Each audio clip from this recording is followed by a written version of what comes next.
Boop, boop, boop, boop, boop, boop. All right, look like we live right now. So let me see. Let me get all my stuff. I ain't been live in a minute, man. Oh, it's been a And minute since you done this. yeah, bro, like a few weeks, low key, because I just been working, taking care of a little man. You feel me? Right. Trying to get things together and all that. Yeah, I was trying to peep that shit you did on Jaleese yesterday. I'm gonna watch it after we get off. That seemed like a good little piece of content there too. Yeah, man. Shout out the Sacktown players, man. Y'all got it going crazy right now. Y'all got it going crazy right now, my boy. Yeah, we For trying to get it. sure. We trying to get it in. I ain't mad at it. Then I'm gonna go here. We gonna go details. I'm gonna let the people file in here too. And all that.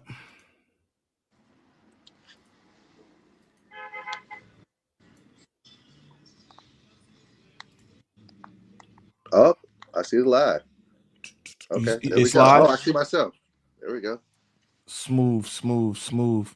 Shout out whoever in here right now, my good people and all that. Y'all know I love y'all. You feel me? Shout out the good people, man. It's been a while, y'all. And I'm back with another DoBoy. video. Another You know video. what I'm saying? I love the catchphrases. That's what's up, man. That's what's up. That low key shout out Dubs, man. I got that from Dubs. Like people used to make fun of him because he wasn't like saying a video right, and I thought it was cool. Like so, I just started saying it. New I like video, that shit. straight like that. You feel me? You know what I'm saying? It's all about having a good time, man. That's my thing. You know. Absolutely, brother. I enjoy this. I enjoy this for the most part. For the most part.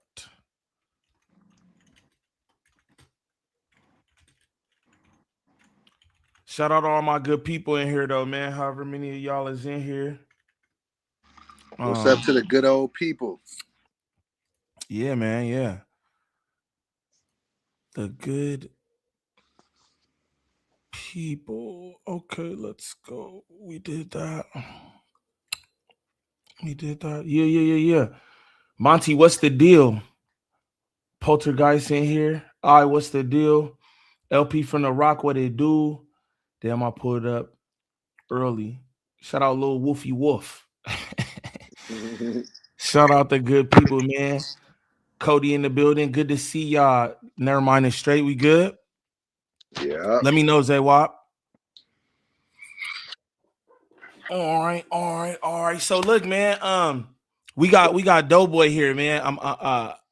It's a pleasure to have you on the platform. Pleasure to be here.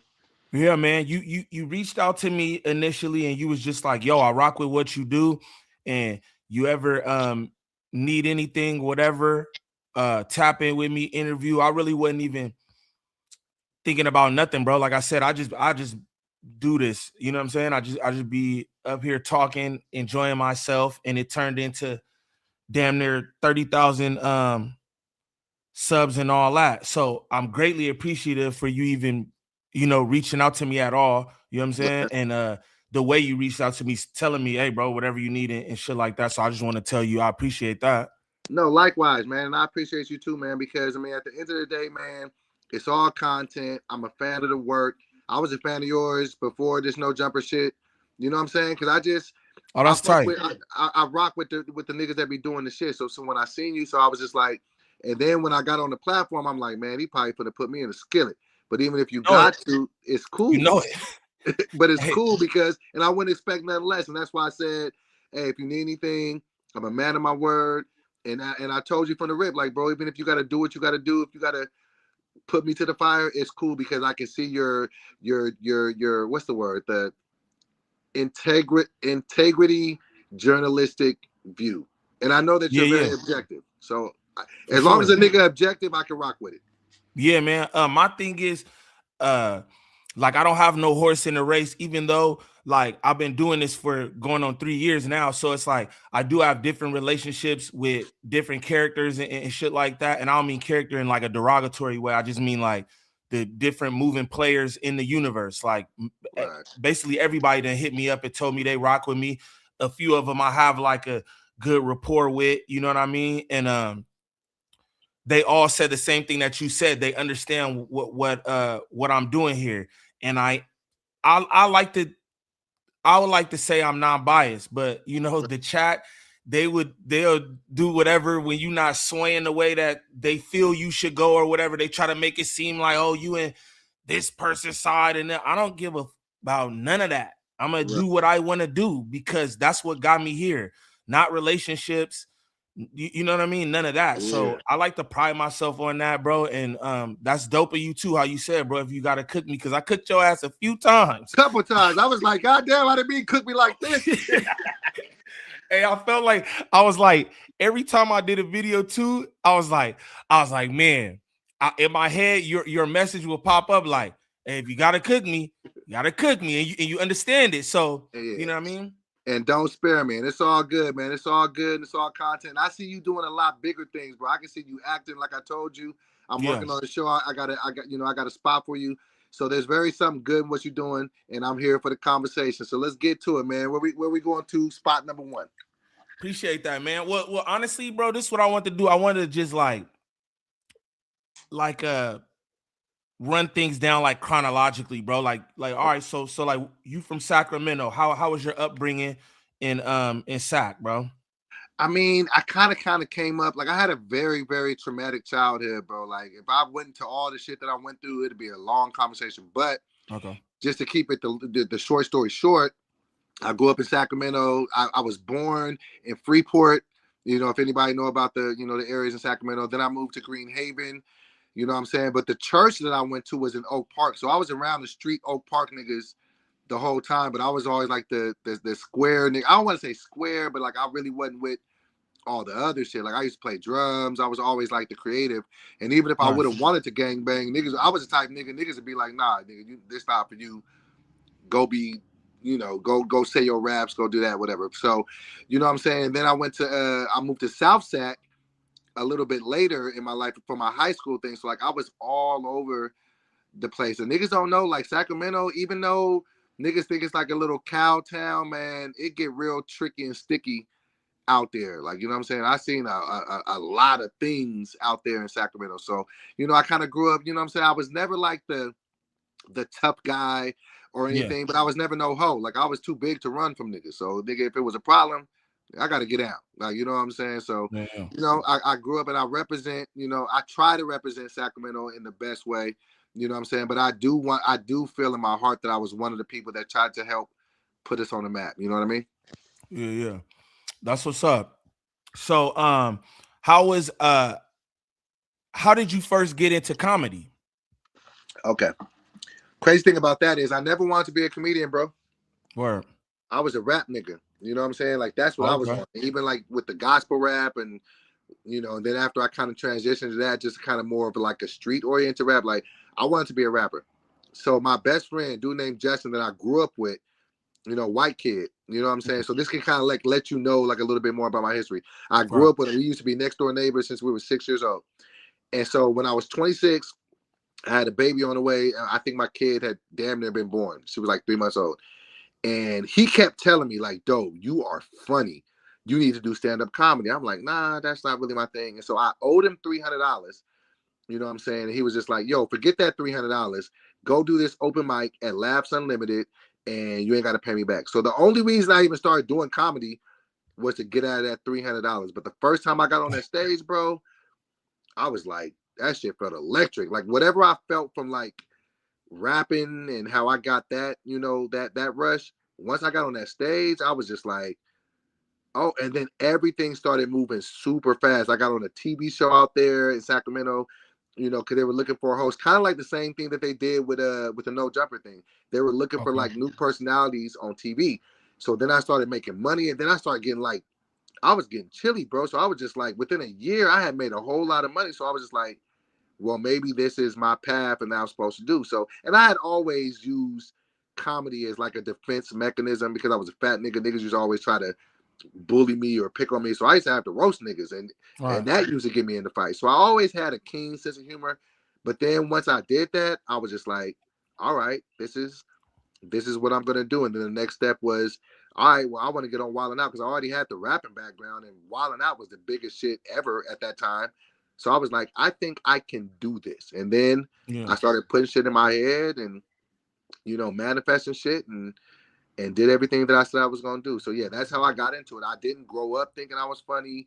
Like I was always kind of like a class clown, but like that was never the thing. And you know, I recently was talking to a friend of mine. I was like, I need to stop calling myself a comedian because I'm so much more of a hybrid. Like comedians are just baseline comedians. Yeah, I can do comedy, but like I also write, I rap, I act. Like I'm damn near on some Cedric the Entertainer shit. So I damn near need to take and stop coming into rooms saying I'm a comedian because I do so much more than just get on stage and tell jokes. You know what I mean? Right. What would you call yourself? A hybrid.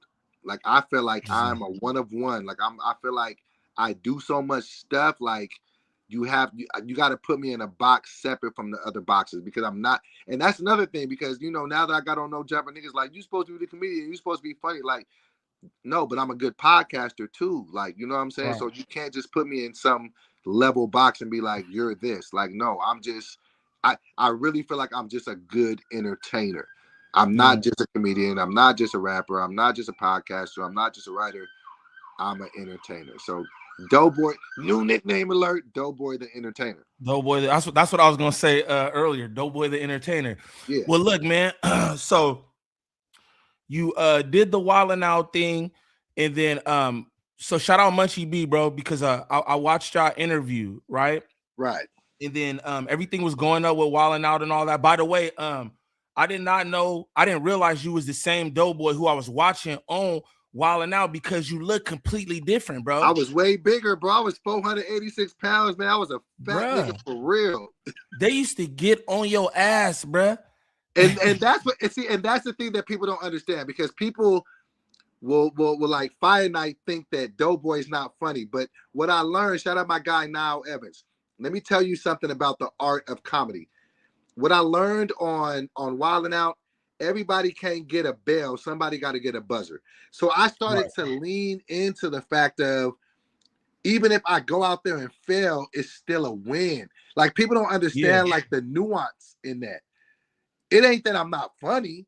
It's just that everybody can't come out here and hit a home run. So I used to learn to be able to be a part of the joke. And it's not like people are laughing at me, they're laughing with me, but people don't understand like there's a science to that as well, being able to fail forward. You know what I mean? Nah, for sure. I like how you put that fail forward. Cause hell yeah, and I'm gonna be honest, it feel like they was just roasting your ass, bruh. But when you explain it like this, because there is an art to everything, you know what I mean? And when you talk about, like, first off, Wildin' Out, that's like some whole different type shit. The way they get up there, y'all get up there and freestyle everything. That there's an art to everything. So that's kind of ill how you just explained that too. Like it's an art to falling forward because, and this is no disrespect or nothing. But again, I didn't even realize you was that dude. And I'm like, bro, that's the dude who they just used to be roasting. And you had your moments too. Go ahead. And it could come off like I'm losing. So let me tell you a story, right? And like I told you, I'm giving you some exclusive shit. Yeah. This is a true story. My first episode on Wildin' Out, shout out my boy Niall Evans. I had went out and I believe it was an episode with Kevin Hart. And I went out there and a nigga said a joke and you could just see it on my face like it just stung, right? Yeah. Nigga, Niall stopped production and he pulled me to the back. He said, "Doe, don't you ever do that again." I was like, "What are you talking about?" He was like, "Listen, if people feel like you're not having fun with it, now it just looks like we're laughing at you. You are a comedian, you are balanced, you are trained to be here. Have fun with it because nobody wants to just laugh at anybody." So that's when I learned a real key progression. Like, oh, even if I go out here and it's perceived that I lost, I really won because this is back before social media, right? Mm-hmm. So when you're trying to get on Wildin' Out, it's 6 people on each side. You just looking for camera time. And you're goofy if you think that only the people that say the good jokes are gonna win. So you got to be able to learn how to take a joke. So I pride myself on being like one of the dudes that just knows how to take a joke. I know how to set people up to hit me with a joke, and I'm not gonna take it no type of way. But it's a science to it that's not really respected. You feel? Right. Nah, that's ill. Like I said, I like how you put that. It's an art to falling forward Yeah, for absolutely. sure. Yeah. But shout out to you and the weight loss and all that. I know you still on a weight loss journey and Yeah, shit. it sucks to lose 200 pounds and you still weigh 300. But I be trying to tell people, Yeah, that's this is wild. a process. Yeah, no. Take your time. For something is crazy, bro. That's, you know what I'm saying? That's definitely a lot of weight. But look, I want to ask you this. What's that? So you left the scene for a little bit, and Yeah. you describe it as you was having like you know what I'm saying, like mental health issues. I want to get into that too, because I Yeah. thought how you was talking about that was pretty dope too, because we don't really have them type of conversations about Right. mental health, and that should be in a real thing in our community. You know what I'm saying? Yeah. So what happened was, I don't know if you've seen the 24-hour, but Jess had put me on the spot, and I wasn't upset that she did it, because it maybe is a conversation that needs to happen, but it's not something that I always try to lead with. But bro, so I was living my life, bro. I was getting chilly. Like everything that you could imagine that you're winning, I was winning at in 2020, right? And then I just started feeling a little squirrely, like I wasn't myself, and I didn't know how to explain it, because at the time I was sober, because I've had my little, because what happened was, with when I lost a bunch of weight, I had what doctors classify as a transfer of addiction. So I used to be addicted to food. Once they cut me and do the surgery, now I can't eat like that. So whatever comfort and solace I was getting from food, now it's no longer. So then I transferred that, and then I started drinking. I didn't even used to drink before I got the surgery, because I Yeah, I didn't heard you say understand that. that. I didn't understand that food was my vice, right? And then alcohol became my vice. And I was drinking. I went to rehab 2 times. It was just all over the place. And so then in 2020, nigga, I was making like, I don't even want to throw the numbers out, but 5 figures a month off of podcasting and talking, and everything was good. And then all of a sudden shit wasn't. When they did that shutdown, and I think years down the road, there will probably be like documentaries made about what COVID did to us. COVID did. Oh, for sure, bro. For Bro, because I was sure. outside. I was touring, I was across the country, and then there was like stay in the house for 3 months. And it just made me spin my bottle. And so basically, everybody was looking at me. They were like, nigga, did you relapse? Are you drinking again? Nigga, you acting goofy. And I'm like, nah, nigga, I thought I was cool. Bro, Right. I'm gonna tell you a story of what happened. I was in my house, and I didn't leave the house for a day. And I was just pacing around the house. And I had been up for like 3 days. I looked down at my Fitbit on my watch. I had like 32,000 steps in the house. Like I was just tripping. And so then everybody was like, hey, nigga, something's up. And so then niggas submitted me to a psych ward, and then they told me that I was bipolar. And so when you 41 years old and somebody tell you that you bipolar, that should make you turn the table over. Because when they tell you that, it's not no good news behind it. They was like, you're bipolar. We don't think you should do comedy anymore. Like 1 out of 5 people die behind this shit. You're going to have to take medicine for the rest of your life. Look at Kanye. Like, I was just like, man. And then at the same time, I mean, I know you said you got a son, so I know you're a dad. And then my daughter needed me, because she was about to go into her freshman year of high school. And so me and her mom kind of made the conversation like, well, just send her down here with me. She needs her dad. So then I got my daughter there for the next 4 years, and I'm dealing with this mental illness, which is kind of crazy, like in the zeitgeist and how it goes, because now my daughter is a junior at Howard University, and her major is psychiatry, and she wants to do pediatric psychiatry because she don't want nobody else to go that far in life without knowing something's wrong with them. You see what I'm saying? So I just had to do, definitely. and so then, like, bro, it was just scary. It was just like, nigga, I don't want to take these pills. Like, I had already, and so that's another thing that I want to like dispound. I had lost all that weight, and then when I got on the medicine, the meds made me, nigga, the meds make you gain weight. Damn. So I'm struggling with my weight already, And then they like, nigga, you bipolar. We're gonna have to put you on some meds. And then my weight started going up. So then I started going from, because I started at 486. And then I got all the way down to like 250. 500. That's 500, gang. You got to just round up. That was 500 Nigga, pounds, brother. 500, right? And Golly. then they telling me, hey, something's going on with your in between your ears. Now you gotta take these pills. Then I go from 250, I went all the way up to 350. So imagine, and nothing had changed. I wasn't eating differently, sleeping differently, just because of these bipolar meds. And they told me it's gonna make you gain weight. Then I had to end up going on Ozempic. Like it was just, and then I lost my best friend. I don't know if you know who Teddy Ray is, but I talk about him a lot. Yeah, but for sure. I was gonna ask you about, bro.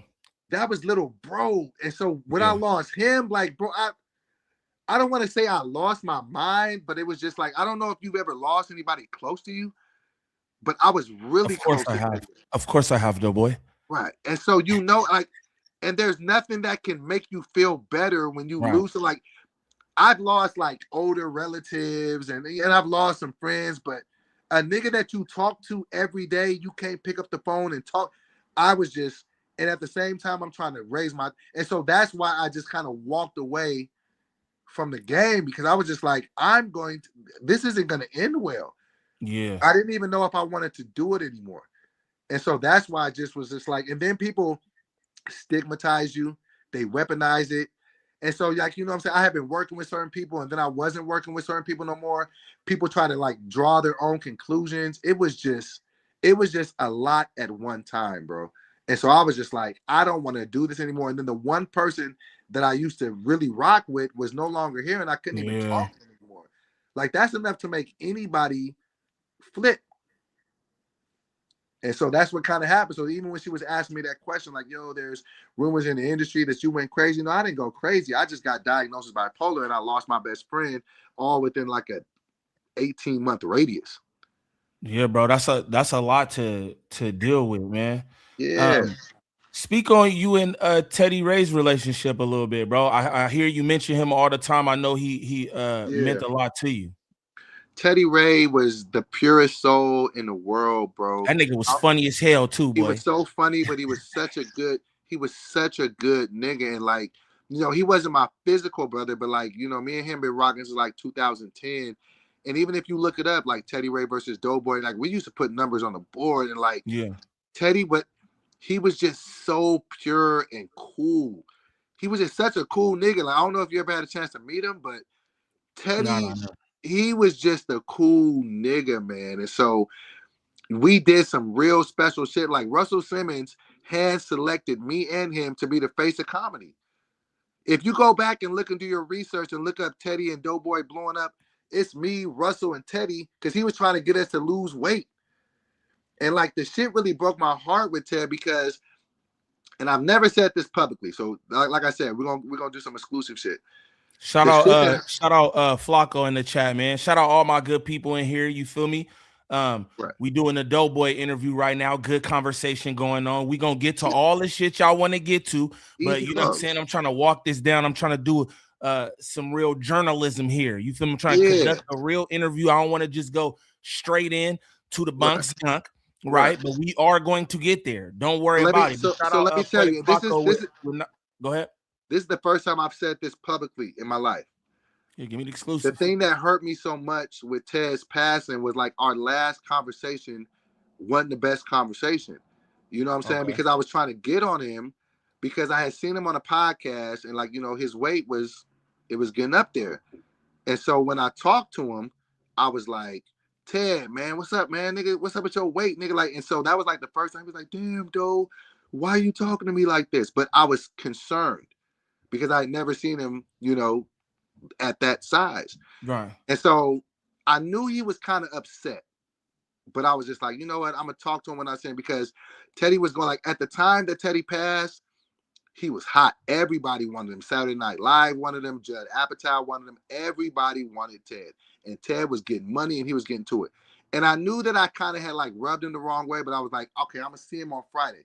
Because what had happened with Ted, he like his weight was just kind of fluctuating, you know, and he was very sensitive about his weight. And so then I knew that he was about to go and get like an Airbnb just so he can kind of like get his mind right. He was trying to get in shape. I was like, I'll talk to him. Mind you, the conversation he and I had was on Wednesday. And I was like, I'm going to talk to him Friday. And so I'm like, all right, I know little bro, man. Maybe I went a little too hard. I'll talk to him Friday.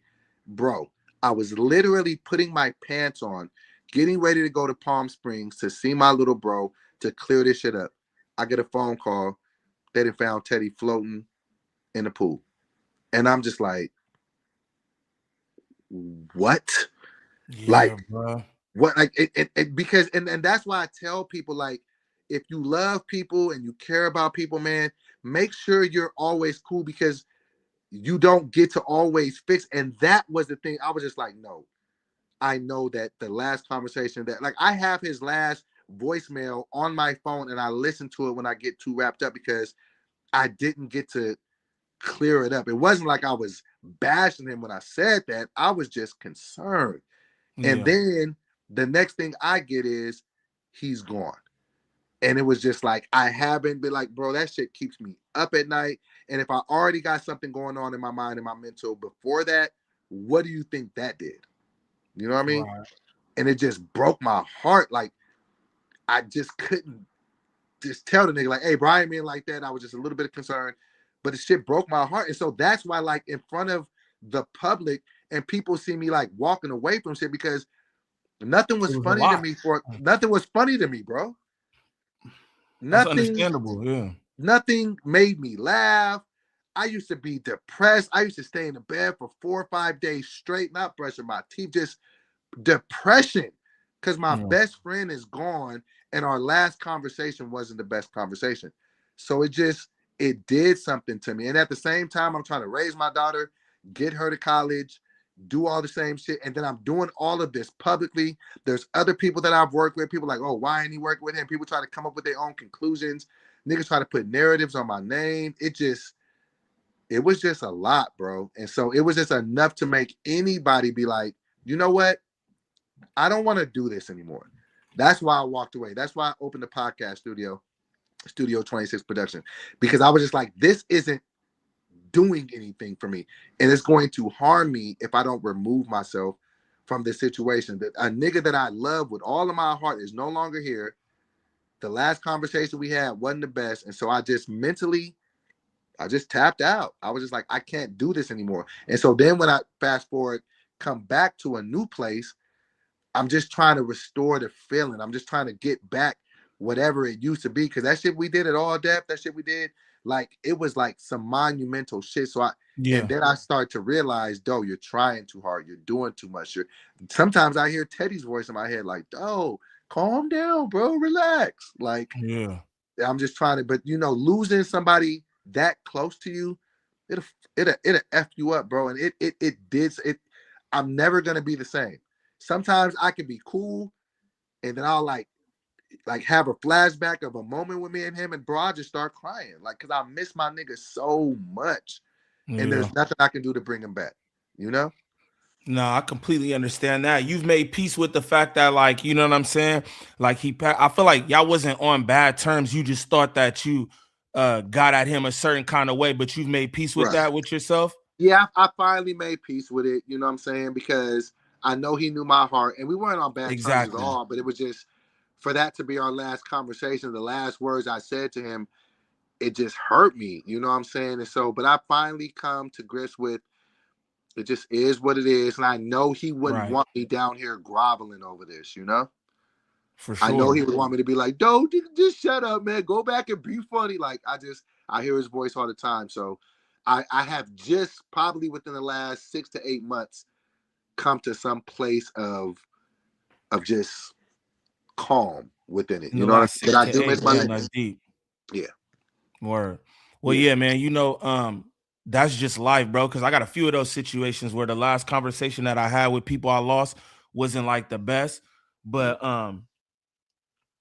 you just know that they know your heart at the end of the day. And I feel like how you speak about how you and Teddy rock, like, he know, especially, I mean, what you said, like, you was literally just trying to help him. You know what I'm saying?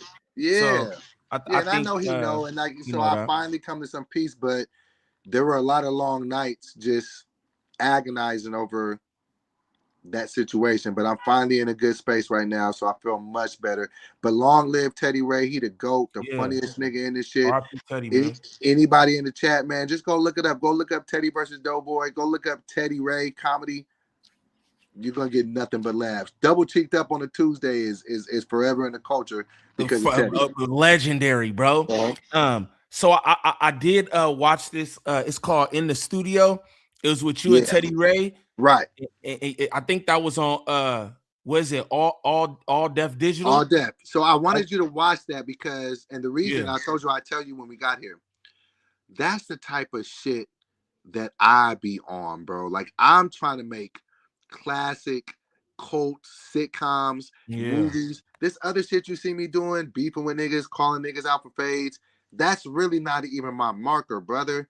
That's not what I'm on. Like, and you see, like, you know what I'm saying? I don't think you are. I don't think you are. That's why a lot of we gonna get into it, but I don't get that off you, bro. You seem like a cool dude, like, you know what I'm saying? Yeah, but I seen that, like, I had a couple of missteps in this No Jumper universe. And like, you know, because No Jumper can be a interesting place. And I started feeling like I gotta do this, I gotta do that. No, I don't. When you really look, I'm really a nigga that just, and you see my nigga Slink on there. We had T-Pain on there. Russell was in there. Like, that's what I want to do. Like, you know what I'm saying? Right. Like, I want to create dope content. And I hate, because I knew what I was getting into when I came to No Jumper, because I knew what the perception of the platform was.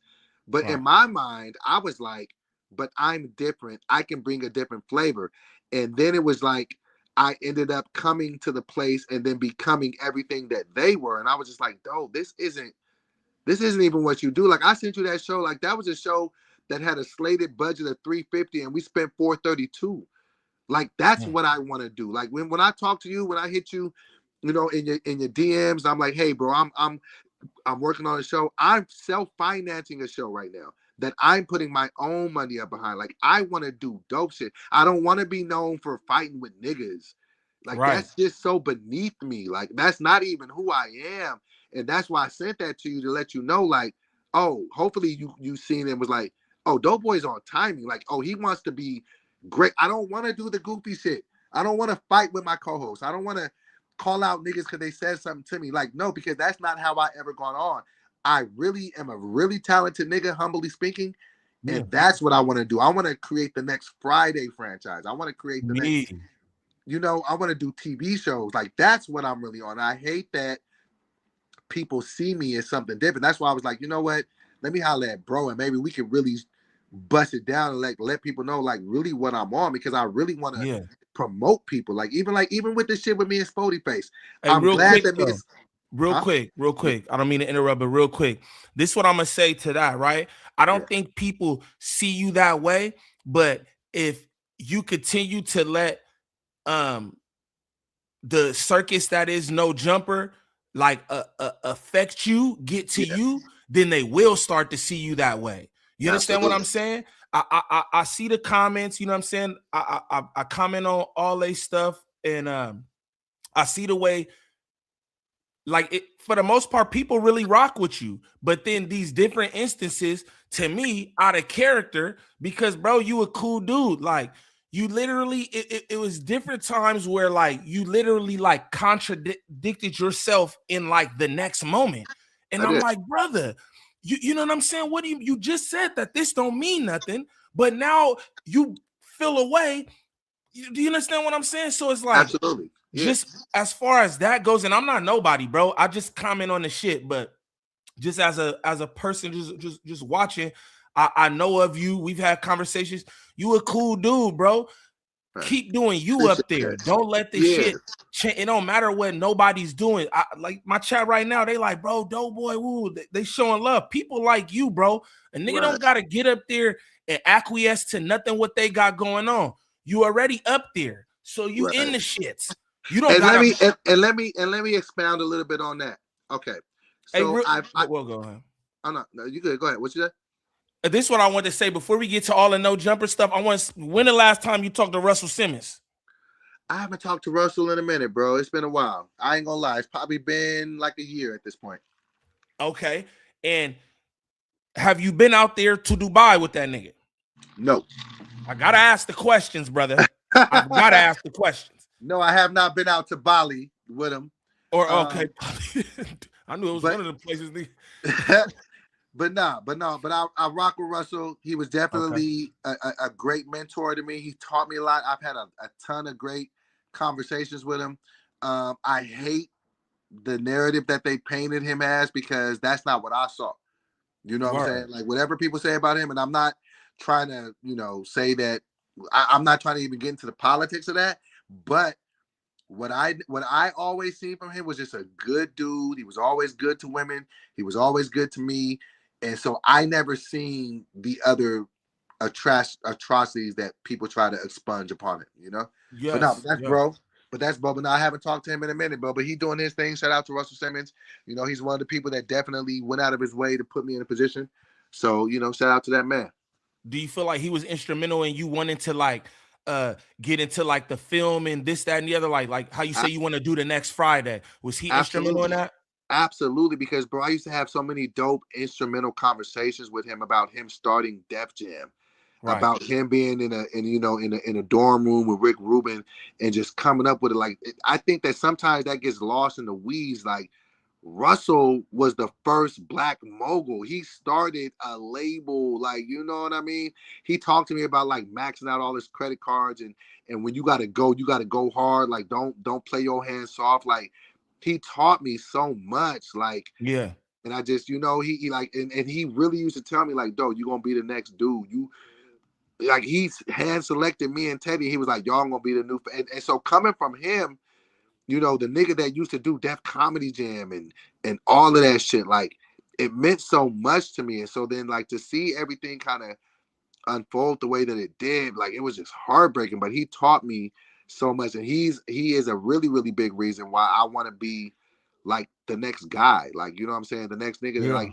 I hate when we keep trying to reboot franchises. Why can't we make some new shit? Right. So I want to be the nigga that's going to do that, and I am going to be the nigga that's going to do that. And he was definitely played a heavy hand in that, as well as Nick Cannon. That's what's up. I know that shit is tough because I'm not going to get into nothing on here like that, but I know it's tough, and I'm not making no excuse for Russell Simmons because I don't know what, you know what I'm saying? We just know what all them women is saying. We don't really know because you know what I'm saying? We don't know.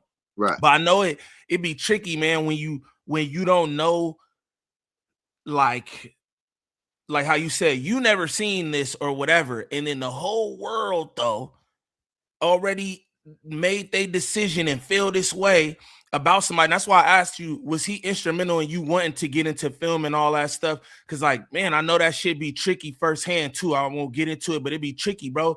The world, it be tricky, and they'll put you in a trick bag real fast. And bro, yeah. what I will speak to is say, I used to be at Russell's house, and I used to see him around. Don't say that, my nigga. Don't say that. No, that's my boy. When we was building, all Def, I used to be at his crib, and I never seen that energy with him and women. He was just a nigga with a bunch of money. He used to talk a bunch of shit, but I never saw that. So it's just and then he's said himself he'll take a lie detector test. He has no criminal charges, but it's just sometimes it's there is no reality. It's only perception. And once people perceive you as a certain thing, then you sometimes can't get out of that shadow. But I was there, and I used to see it, and I never seen no fuck shit, no weird shit, no nothing. I just never did. And that's all you can say. Right. You've never, you know what I'm saying? Because I don't want to discredit no alleged victims or nothing like that. Exactly. Right. That should be tricky. But I had to ask. You talk about you be at the nigga house and shit, so I just wanted to know what was happening. How is it doing wilding out? We gonna get to all the No Jumper shit. A shout out all the good people in the chat, man. Flacco donated $9.99. Shout out Red's Dog, he donated $9.99. Shout out all the snaps on the 40. Greatly appreciate that. You know what I'm saying? Once again, I do appreciate DoBoy pulling up, doing this with me because he ain't have to do it. You know what I'm saying? He showed love from the beginning, reached out to me. You know what I mean? And I do appreciate that. But we gonna get to it. Let's get to it. So let's talk about wilding out. Yeah. Let's talk wilding out. So how's that? How's that experience? So shout out to Nick Cannon. Keep your eyes open. He might end up popping up on the Monday show very, very soon. But he put me on. That was the first nigga that he is the man that discovered me. So this is back in 2011. So I ended up starting comedy in 2006, and by 2011, he put me on Wild 'N Out. I didn't have no big following. I didn't have like this big social media presence.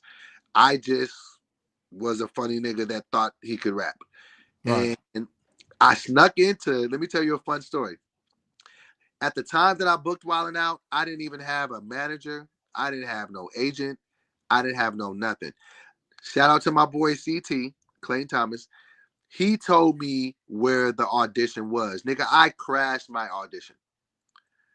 And it was crazy because even when I went in there, I was like, yo, I was lying and shit. I was just like, yeah, I'm here for the audition. They were like, well, who's your representation? I was like, So the lady that was sitting there, this is a fun story. The lady that was sitting there like structuring who could go in and audition, I went up to her and I think she could see that I was full of shit. I was like, yeah, I'm here for an audition. So we go back and forth.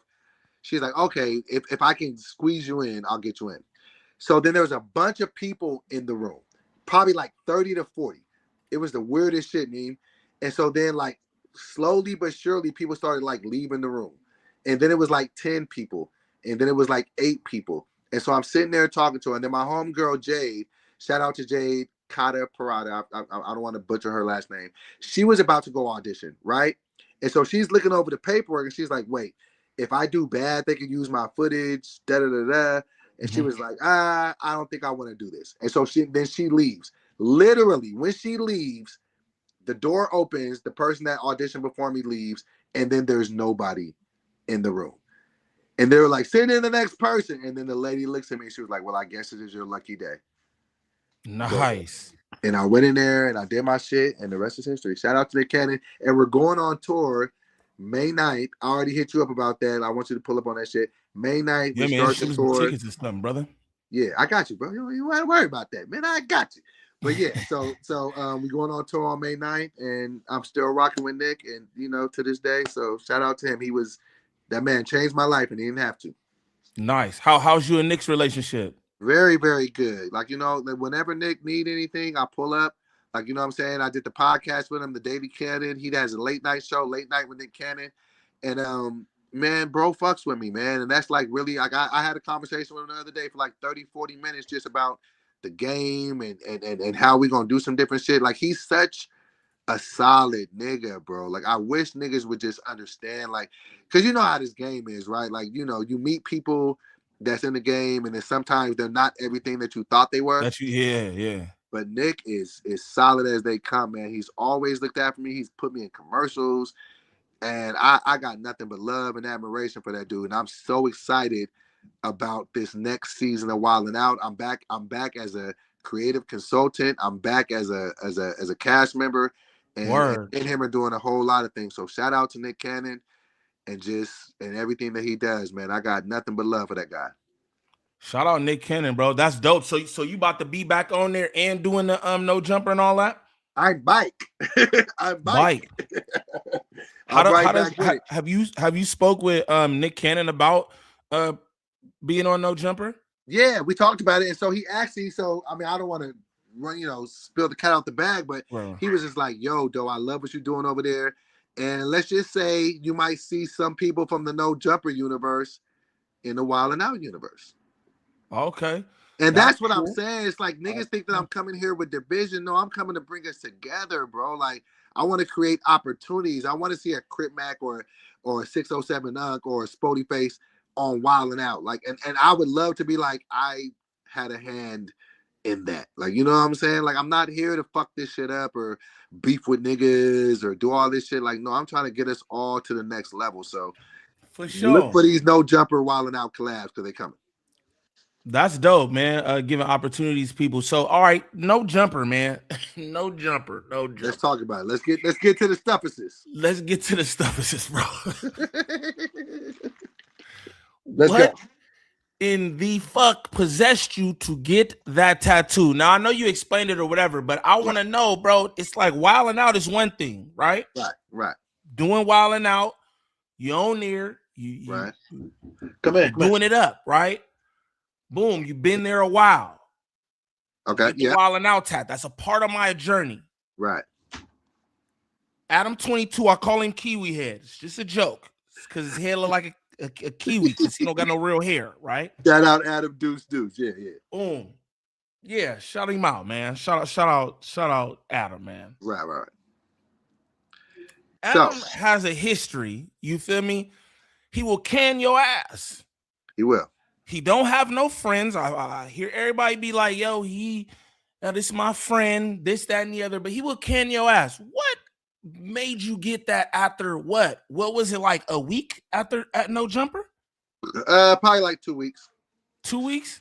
Same shit, DoBoy. So let me tell you, it's a bigger play than what you think. So let's go back to that same area that I was telling you about in 2020 when I was going through shit. So I'm going through shit. I'm depressed, and have you ever dealt with mental illness at all in your life? Have you been affected? I have actually, and that's why I asked you about that earlier, because I really wanted you to get your let's get point off about mental health, because I was shot 4 times. I used to live a whole nother life. You know what I'm saying?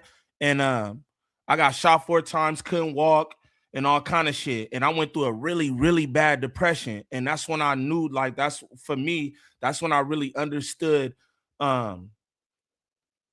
like mental health. Like, that's a real thing. Your mind is the strongest muscle you possess. And if it's not right, bro, you not right. You feel me? But yes, I have. Cool. So thank you for saying that. And thank you for opening up enough to be brave enough to say that.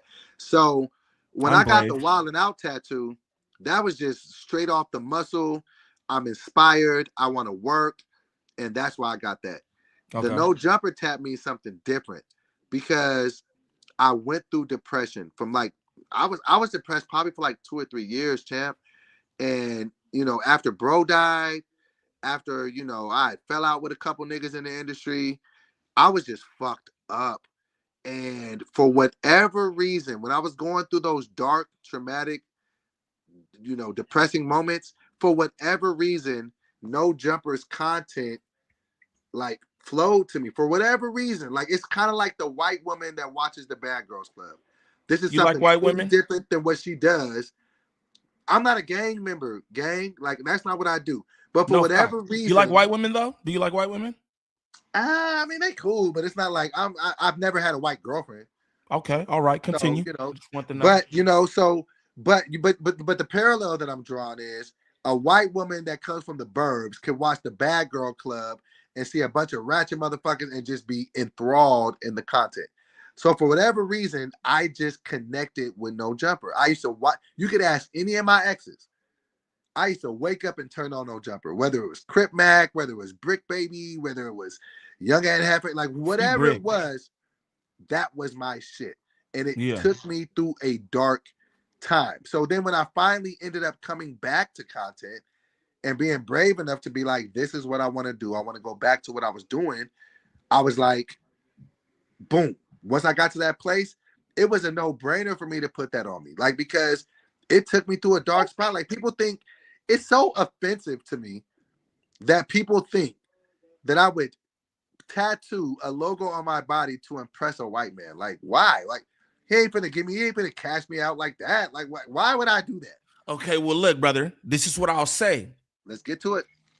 It's like, but it's not just the logo, right? It's not just the logo tattoo. It's a bunch of different, I won't say a bunch, but it's a few different things that make it seem that way, right? You get up on the show with you get up on the show with Kiwi Head, and I'm just being honest with you. You feel me? It seemed like you was trying to get close to Kiwi. You try to get close to Adam. Like, you want to be Adam's right hand or something. And anybody who follow No Jumper content or react to it like I do, we've seen that as well. We've seen people come in and try to get close to Adam. So a lot of that different shit you was doing paired with the tattoo, like you came in, all right, and you said the shit about and Jefe and Sporty Face eating on the podcast. You seemed really tight about them niggas eating on the podcast. That's what them niggas do, eat on the podcast. And who are you, DoBoy? Who the hell are you to come in Right. Talking No, about. and I'm glad that you asked that. And shout out to Ann Halfway and shout out to Spody, man. There was both my Yeah, guys. shout out both them. They're You my know, people. with me, if you look at my trajectory in my history, I come from Wildin' Out. I come from Roast Me. I come from Great Taste. So I Yeah. come from group activities where we just be talking shit. So even when I like critique them, and like I know how to embellish, I know how to make a moment. Was I really sitting at home like I hate this? This is the worst thing ever? No, but I know how to like pop a moment, like, and I know how to like just Okay. roast and talk some shit. So I was just coming in and I'm thinking this is the same way of roast me. I'm That. thinking this is the Oh, same okay. way of wilding out because when we go to wilding out, you can go grab a nigga before we go get on stage. Hey, nigga, I'm finna hit you with a bop, bop, bop.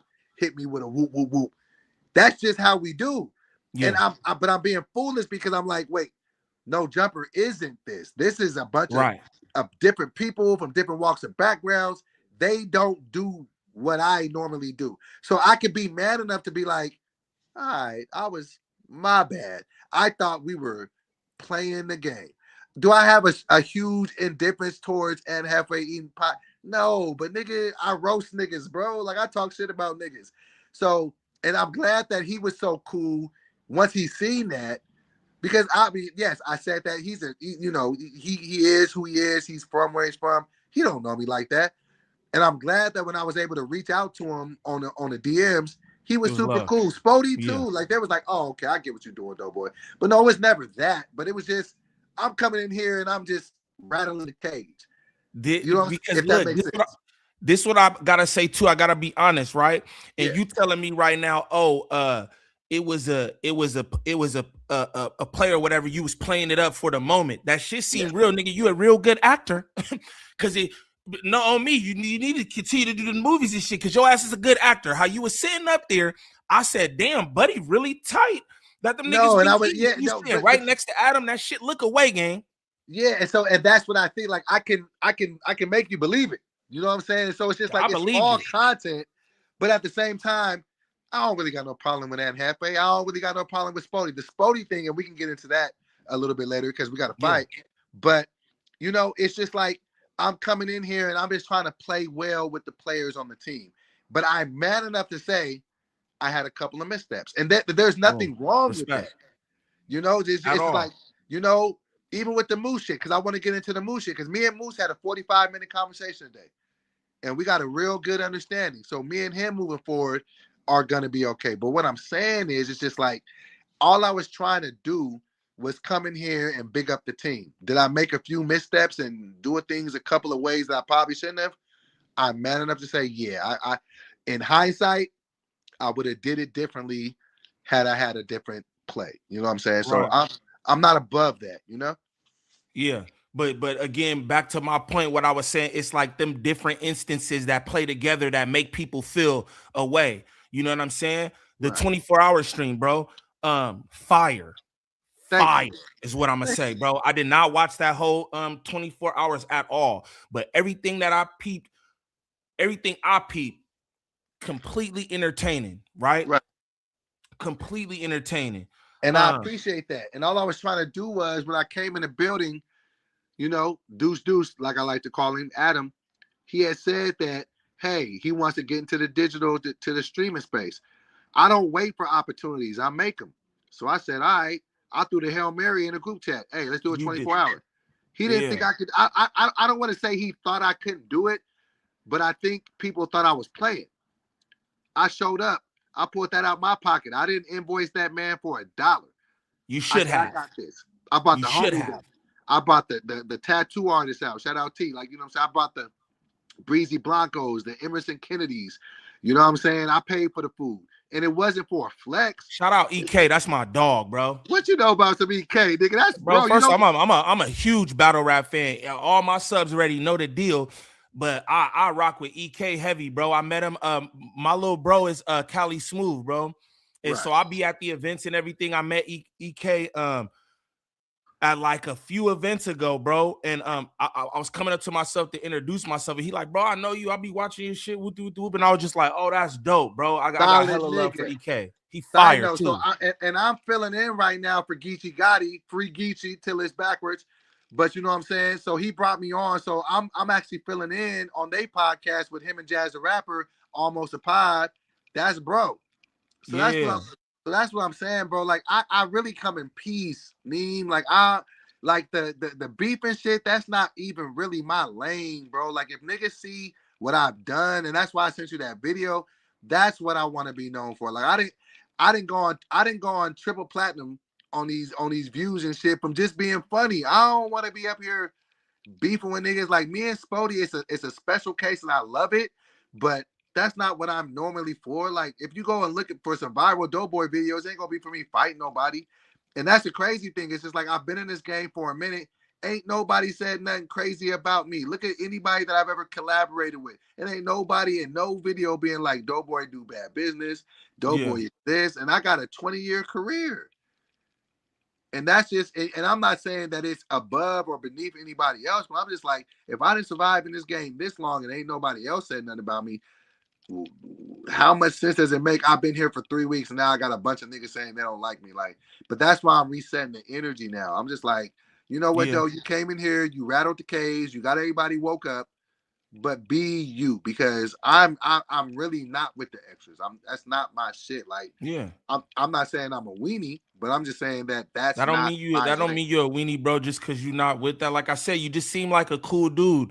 Like it don't seem like you trying to get no phase. That's why all the whole Sporty Face shit was kind of wild to me too. Now let's talk about that. Let's talk about that. So you said you got a son, right? How old is your son? 7, about to be 8 next month. Right. Okay, that's a perfect age. Just think, is that your only kid? That's just you just one? That's my one and only. Right.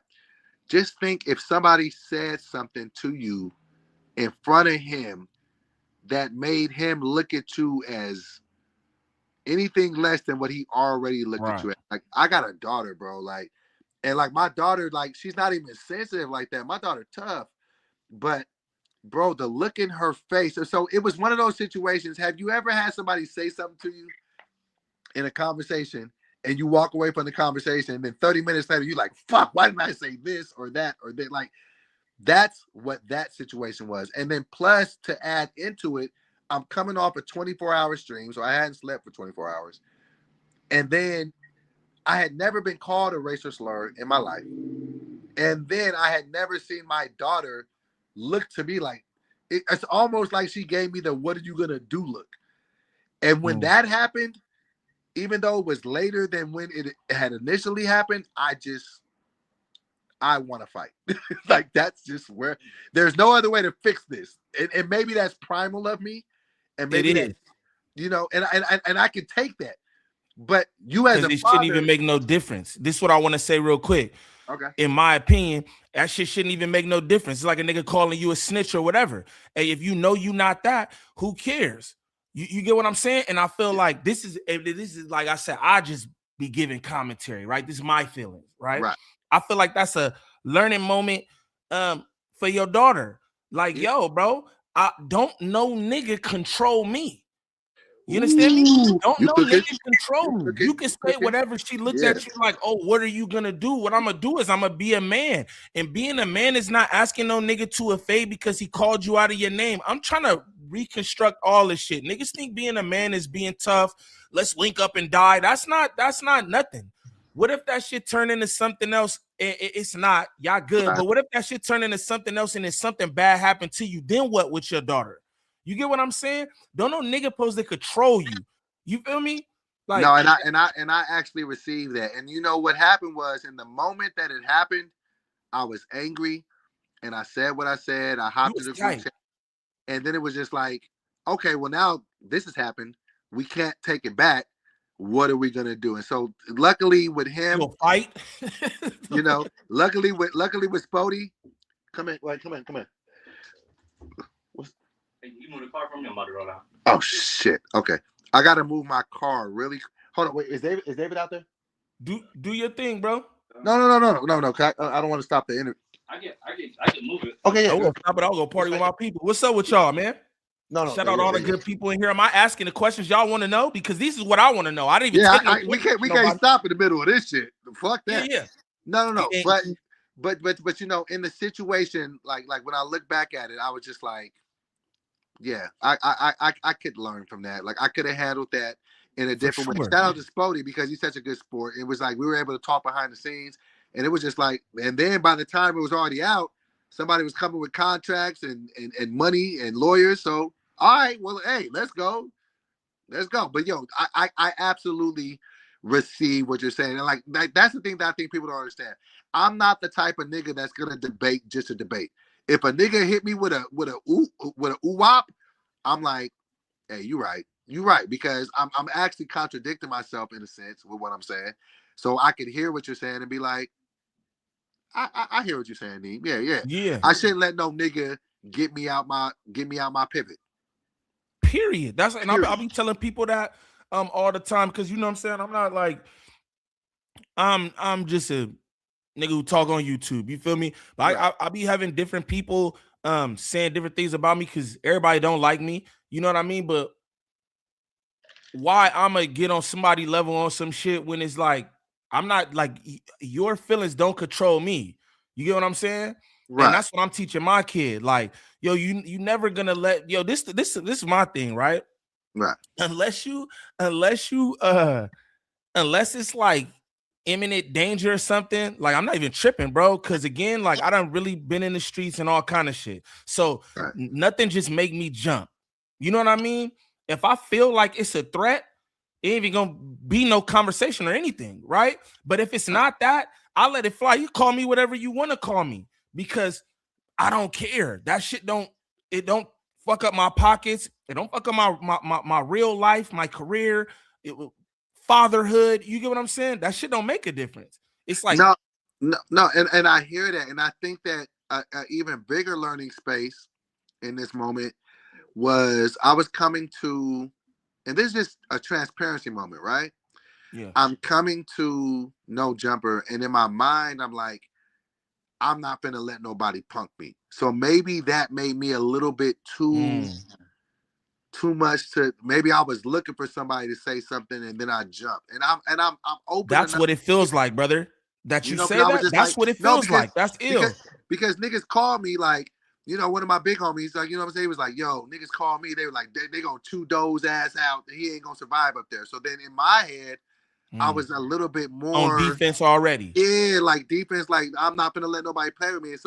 And I don't feel like when Sporty said like that was just Sporty being Sporty. I don't feel like he was like, I'm gonna try to mark this nigga out At all. But I was already on defense so much that when he said it, I was like, oh, well you finna be the one to get it. So, and I was wrong, and I'm open enough to be like, I could have handled that differently. For sure. But thankfully, he's a good nigga. We've talked, and me and him are even working on content behind the scenes, so it's all gonna work out fine. But it's almost like, damn, you can see a person make a mistake in real time and course correct it. Yeah. Like, yeah, I did come in here hot. I did come in here thinking people were gonna try to play with me. Your ass came in like a wrecking ball, gang. Yeah, I was a little bit overly sensitive. But I mean, thank God, I mean, we did the numbers, but at the same time, I'm like, Anthony, you could have done this differently. You didn't have to come in this way. But thank God, come in. Gee. Oh, thank you, brother. So I can learn from it and just be like, okay. And that's what I feel like I am more than anything in front of people, is that I'm myself. So even if I fuck up, I'm not going to sit here in your face and be like, I didn't fuck up. What are you talking about? I'll be like, hey, I probably could have handled that differently.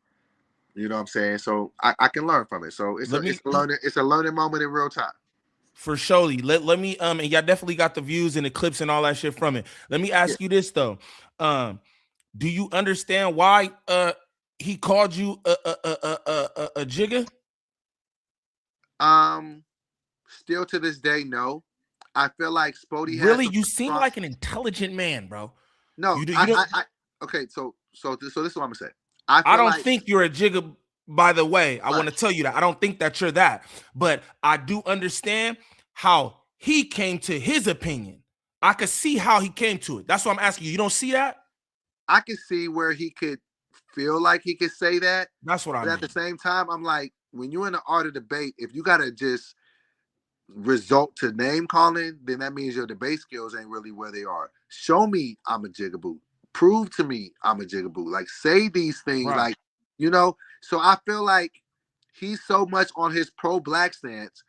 And when I'm coming into the building, I'm like, bro, I'm a comedian. So it's I don't want to say it's different rules apply, but bro, I tell jokes, bro. Like that's what I do. So within 5 minutes of meeting me, you calling me an Uncle Tom?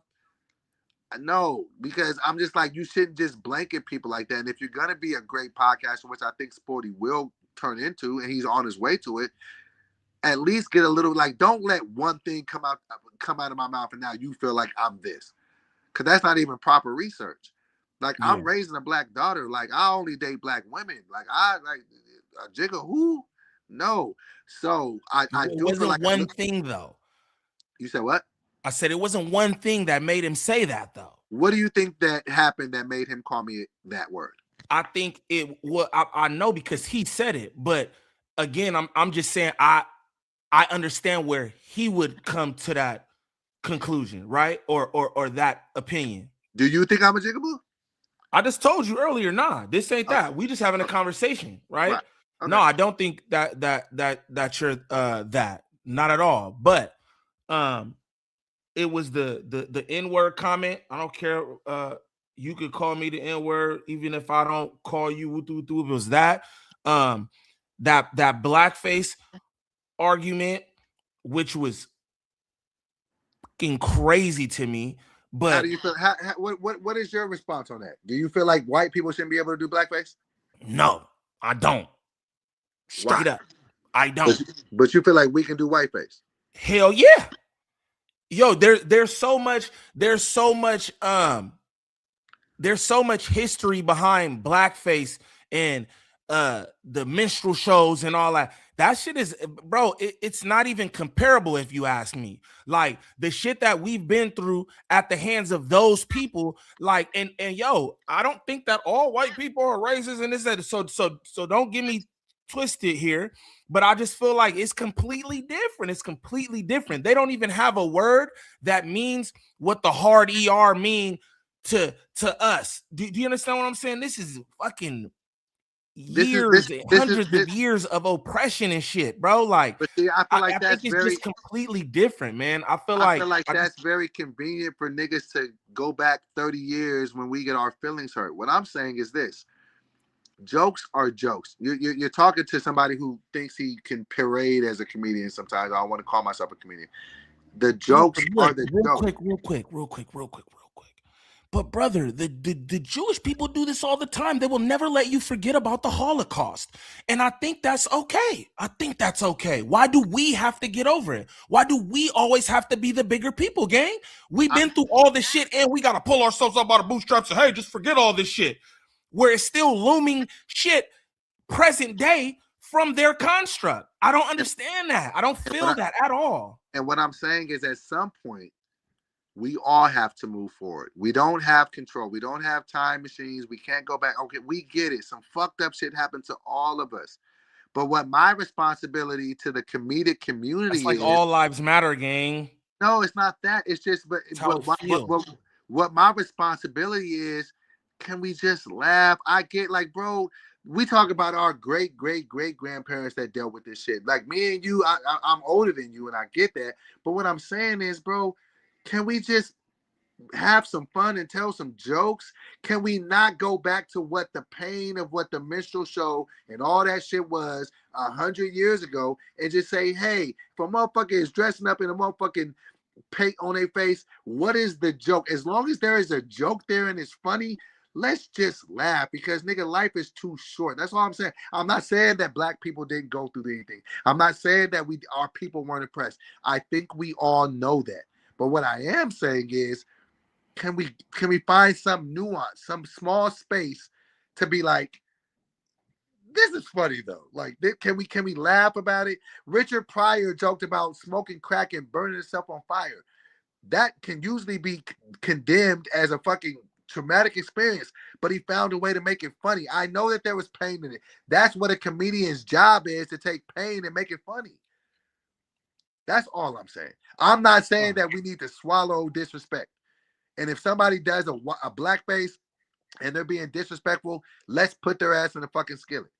But what I am saying is there a space for us to be able to just laugh at this shit, bro? Like, life is short. That's all from a comedic lens. And this is what I'm gonna say too. I believe that there is, and I believe that there is, and I don't believe that we have to be like, oh, get over it. Let's forget forget history. But this is what I'm gonna tell you, or this is what I'm gonna ask you. When have you seen blackface done where it wasn't some shuck and jiving ass shit?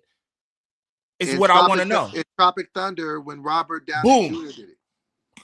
That's the one. And look, me and my people, when you did this on No Jumper, me and my chat had a conversation about that. And I told niggas, I was like, yo,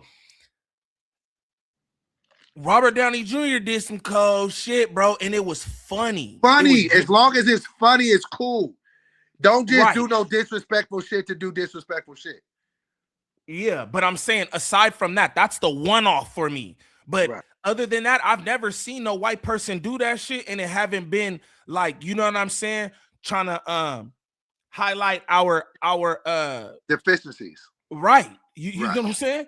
Like, I get that. And I'm not with that. So even when Jake Paul said that he was gonna do it, I didn't agree with it because I thought that he would just do some racist shit that he just was feeling in his brain. He's not a comedic mind, so he's not the person to do it. But is there a person that can do it? Because, nigga, we watch White Chicks. We watch fucking Martin when he did this shit on Martin. We do this shit and we laugh at it. Why can't we let them get their shit off? Why? Because 100 years ago, their great-great-grandparents probably did some racist shit. I don't do that, though, bro. Don't do that. Oh, because 100 years ago. Like, don't do that. You can't do that. I understand the point you trying to do, bro, but we not going to do that. We cannot do that. And mind you, when it comes to White Chicks and Martin, that's one of my favorite comedians ever, bro. When he did Bob from marketing or whatever, yo, niggas wasn't, yo, we don't do like poor, impoverished white stereotypes. It's just like, do you understand what I'm saying? White Chicks was very different. We playing off of the rich white girl, like, oh my God, the smoothie, whatever the fuck, right? It's very different. Those are different to me. You get what I'm saying? So let me ask you this. He was in marketing, gang. So let me ask you this. What tropes do you feel like white comedians can make about black people that it won't be offensive? Can they do anything? I don't Can they do anything? That niggas don't even do it. That's the side of the shit I'm on. Just don't do shit. Just don't do shit, right? Look, I understand what you listen to this, man. Robert Downey Jr. masterfully did what he did, bro. I was not offended by that. I thought it was funny. So again, I think there's a sweet spot where you could, but it gotta be a sweet spot. Again, he was trying to method act the whole how that was written in the movie was much different than I seen this white girl who do the blackface in her kitchen. And you know what I'm saying? She just doing like ignorant shit, bro. That's not cool. So what do you think about, let me ask you this, Steve. What about when Jimmy Kimmel did Karl Malone? Did you see that? I didn't see that. Nigga, it was funny as fuck. As long as a nigga don't go overboard, look it up on your computer. Look, Jimmy Kimmel, Karl Malone. It's funny as shit. As long as a nigga ain't being disrespectful and playing on stereotypes, I can go with it. But sometimes they pull it off. And you doing a specific person too might be a bit different. You get what I'm saying? Yeah. Karl Malone is funny. Karl Malone talk funny like Shaq. If you doing Shaq or something, you know what I mean? There are different players where it's like, oh, that's funny or whatever. You know what I'm saying? But I'm not with none of that shit, DoBoy. Straight up. Let me ask you this. Are you also on the side of the fence where you don't agree with anybody non-black saying the N-word? I don't want us to say, oh, I have seen this. You just laughed, nigga. You just laughed. What the fuck? I didn't even realize that was Jimmy Kimmel. That's nigga, crazy. And it was funny. So as long as it's funny, I'm cool with it. Don't be disrespectful. Wild. And that shit was funny as hell, bro. No, it was good. It was good. What did you just ask me though? I just completely lost my train of thought. Shit, I just forgot what I just asked you. What? God damn it. I forgot what I just asked. My bad. We can. But what I'm saying is, there is funny and value. As long as you do it right, don't be disrespectful. I'm okay. Oh no, that's what I asked you. Where do you land on black people on Oh non-black yeah, people? the N word. Wait, before you answer. All right. Think about put on white face or something. He could come back like Bob from marketing, gang. Shout out DoBoy, man, being in here. I don't know what happened to his screen right now, but shout out DoBoy, man. I greatly appreciate, bro, pulling up. Shout out all the good people in the chat. I see y'all. I'm trying to conduct the interview, so I don't want to be in the chat too much and lose my train of thought. Shout out Chosen in here. Real Ohio D. 1K Productions. Black Jesus, what it do, Fully? The Kid Ace, what it do? Comely. But I recovered, my nigga, what it do? Jazzy, what's the deal? Gangland MJ, my girl, what it do?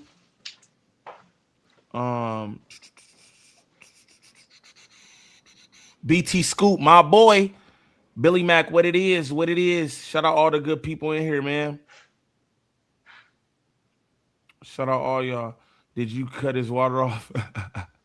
Nah, bro, I don't know what's going on. He said, hold on before you do it. So I thought he was about to pop back with white face or something. Is this okay, Neem? Yes, it is. Straight up. I want to let y'all know, too, while we here, right? I don't agree with none of that shit. I don't feel like we got to forget shit.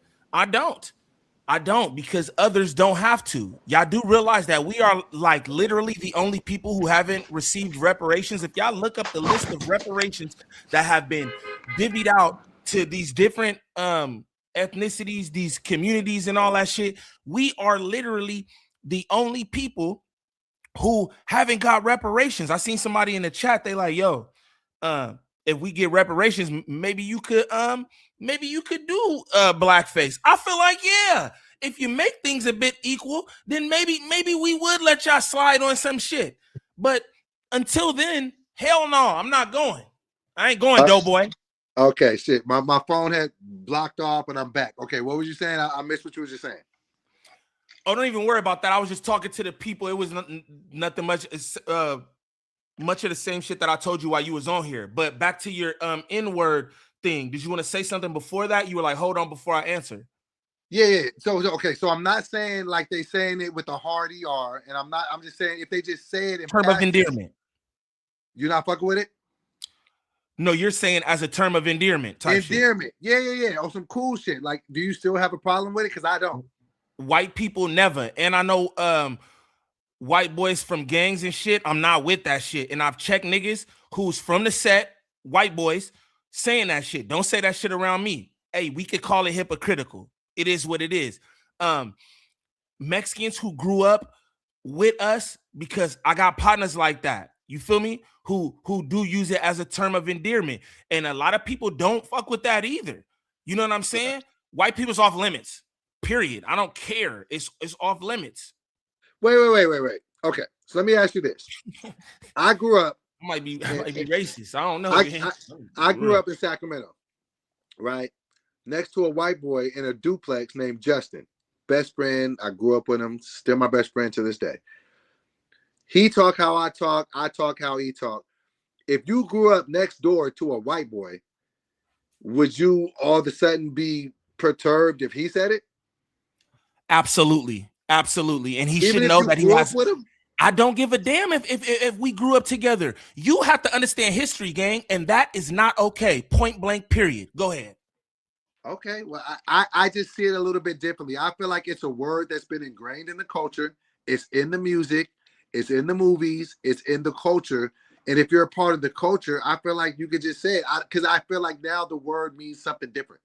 It doesn't mean you less than person, blah, blah, blah, whatever. It means, nigga, this is just what we do. Like, what would you expect a white boy to do if he's listening to some music and they saying nigga every 2 seconds and he said he's wrong? Look, music is different. I'm sure we have all seen these concerts, right? Hey, these concerts are usually filled with white people and Latino people, right? Right. And yo, the crowd don't get quiet when the N-word comes up. I feel like that's the one, and I feel like shit. And when your ass is around black people and you hear that song, you better mute the word. That's how I feel. You can call it hypocritical. I'm not even making a joke. I'm so dead ass serious. Wait, so if a person is at a whole ass concert and everybody's saying my nigga, the white people just gotta say my. Look, this is what I'm saying. At a concert is I do feel like it's different because you singing along with the music. You in your car by yourself, my nigga, whatever, bro. But I feel like if niggas is around, watch your mouth. And that could be wrong. That could be wrong, right? But even to what you were saying about the white boy who I grew up with, this is what I'm gonna tell you. I got some white partners, right? And they would never do that. I'm talking about white partners who love hip hop and battle rap the same way I do and everything. They're in the culture, but wouldn't dare say some shit like that. Tell me, my nigga. And let me tell them, my nigga. My best friend Justin, he don't ever say the white word. I mean, the N word around me. But if he did, I wouldn't care. I'd be like, oh hell no. I grew up with the nigga, Niem. I don't give a damn about you growing up with him. This is the thing too. If you really my partner, right? You should already understand this shit anyway. You should not want to offend me. Like, yo, this is the thing. Everybody can't do everything. That's across the board with everybody can't do everything. This is the one thing that y'all can't do. Sorry. I'm sorry. And herein lies our inherent cross at the road where we got to talk about. We just want to have ownership to something that they can't do, right? We want to have ownership of something. It's ours. This is ours. What do you mean? And mind you, this is the thing too. I don't even like, bro. I hate that I say the word like I don't. Pardon me. I don't even think that we should use it like that. You get me? I wish we could just get rid of it as a whole. But It is what it is, and you can't do this. Period. Hey, that's how I feel. It could be wrong. No, nigga, you cooking. No, you cooking right now. No, I'm just sitting back as you cooking. You cooking. You pot. Yeah, that's just how I feel about it, bro. And like I said, none of my white partners, bro, never, nor would they want to, bro. Because again, I'm a black man first. Right? I'm a black man, bro. And they understand this history too. They know their ancestors and shit. Yo, I had great grandparents who like really picked cotton, gang. You know what I'm saying though? Ooh. And that shit be it be a little different. So it hit a little different. Hell yeah. I've heard them stories from my great grandmother and my great grandfathers and shit. My grandfather was a Black Panther. So shit just be a little different for me. I don't, you know what I'm saying? And I feel like if you my partner, you should already know the deal. If you my partner, you shouldn't even want to say no shit like that. You get me? I genuinely can respect. And so this is what I like about the art of debate. Like when you can actually get somebody else's feedback and be like, you know what? I ain't even look at it like that. So I actually genuinely respect what you're saying. That wasn't my walk. Like none of my like grandparents have ever said like, yo, we pick cotton. So I get it, but I can get why it would bother you like that. Yeah. But can you get why it wouldn't bother me? Absolutely, bro. All we have to go off of is our experiences, right? Thank you. Yeah. Because watch this. And this might start a whole nother conversation. I get people that get mad at me because I don't hate the police. I don't. You know why? One of my black friends is a police officer. And you ain't never got your ass whooped by the police. I've never got my ass whooped. And whenever I get pulled over, I put my hands on the steering wheel. I turn on the lights because I talked to my homeboy, Israel, back in Sacramento, who's a police officer. They are more scared of us when they pull up to us than we are of them. So I understand that. And I've been pulled over. I ain't doing no Blue Lives Matter shit on here, DoBoy. So I'm not doing that. But you're already crossing boundaries, gang. No. But what I'm saying is my experience with police has not been negative. Yeah. No, I can only talk to you from the lens that I've been. When I get pulled over by police, I turn on the lights. Like I make them feel comfortable. I disarm them with my personality. So I've never had a donut. And I'm not trying to disrespect anybody that might have been disrespected by police or violated by police. But I didn't deal with that. So I don't have this disrespectful blanket statement towards them. Right. And what's funny is I got a brother named Mickey, bro, and his experience is like that, bro. We come up the same way for the most part, except like he never been to county, he never been arrested, he Me never got neither. he never got his ass whooped from cops, and he from the set and everything. Don't get me wrong. Right. Just because you a gang member and this, that, and the other, all that don't mean that you be having run-ins with the cops either. Because this nigga, when I tell you, his whole life, he have never been into it with the cops, and any time that he have, it's been on account of me. You get what I'm saying? So his experience is like yours too, really. He don't, Right. You know what I'm saying? He not like that either. But I respect that. Like, yeah, all you so can it's go just off all of your- it's all of our personal experiences playing out. So it's like you might have a different relationship with the police than I do. It doesn't make your viewpoint bad or mine soft. It's just absolutely that's what we went through. So I It's but I love perspective. that we can have the conversations to bring it up to the front, because I know a black police officer, and like he hates the too. fact that people fucking think he's a piece of shit because he's a cop, but he's trying to be a good guy. Like, you know what I'm saying? So it's just like, what do you say to the black police officers? Like, you know what I'm saying? Like, is it fuck them too? I got somebody. Yeah, it's fuck them too. I got somebody.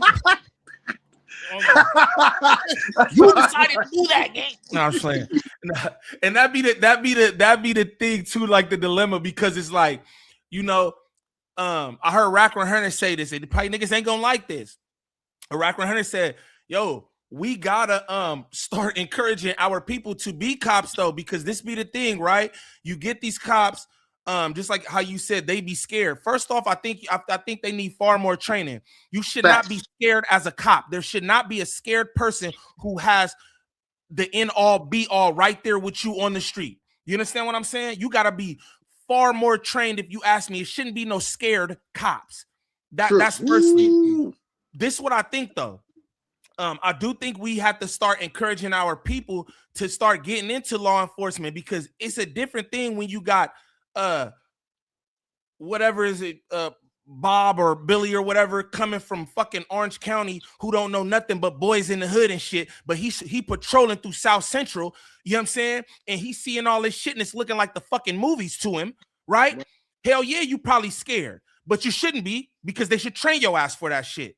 But if we encourage our people to get into law enforcement, right? I got a partner, grew up like me and everything. He's a cop, and I say, yeah, fuck him too. I'm playing, right? I'm making a joke. Right. But we want people who come from where we come from, who understand us, policing these neighborhoods. They understand the environment. You know what I'm saying? So again, I make a joke when I say, oh, fuck the homie too. I don't mean that. And I would encourage anybody who, you feel like you want to get into law enforcement, maybe you should. You know what I'm saying? Because that could be the difference in some shit. You know what I mean? They make up the majority of the police force, bro. You know what I'm saying? And again, they're coming from these other places, not the hood, and they don't understand us, our environments, or nothing. They look at us like we fucking animals or something, bro. And that's where you start making my point for me. So it can't be fuck the police. It's like, let's change the police. We need like, if you think about it, a young kid right now, who the fuck would want to be a cop right now with how cops are portrayed? But we need young niggas like us to be able to police our environments. So we can't like bastardize or like just make cops just feel like they're the worst people ever. Like, no, the cops are the cops. They do what they do, but we can't just hate all of these niggas just because then nobody would ever want to be a cop. We need young black boys. That's why shout out to Wack. Like, his son is becoming a cop. Like, I champion that, because we need people that look like us to police us, for lack of a better term. You know what I mean? No, for sure. I definitely agree with that. We got off into some other shit. Shout out DoBoy, man. So let's talk about the Moose situation. Yeah. Hey, hold on. We not done yet. Hold on. This is my interview, nigga. Right.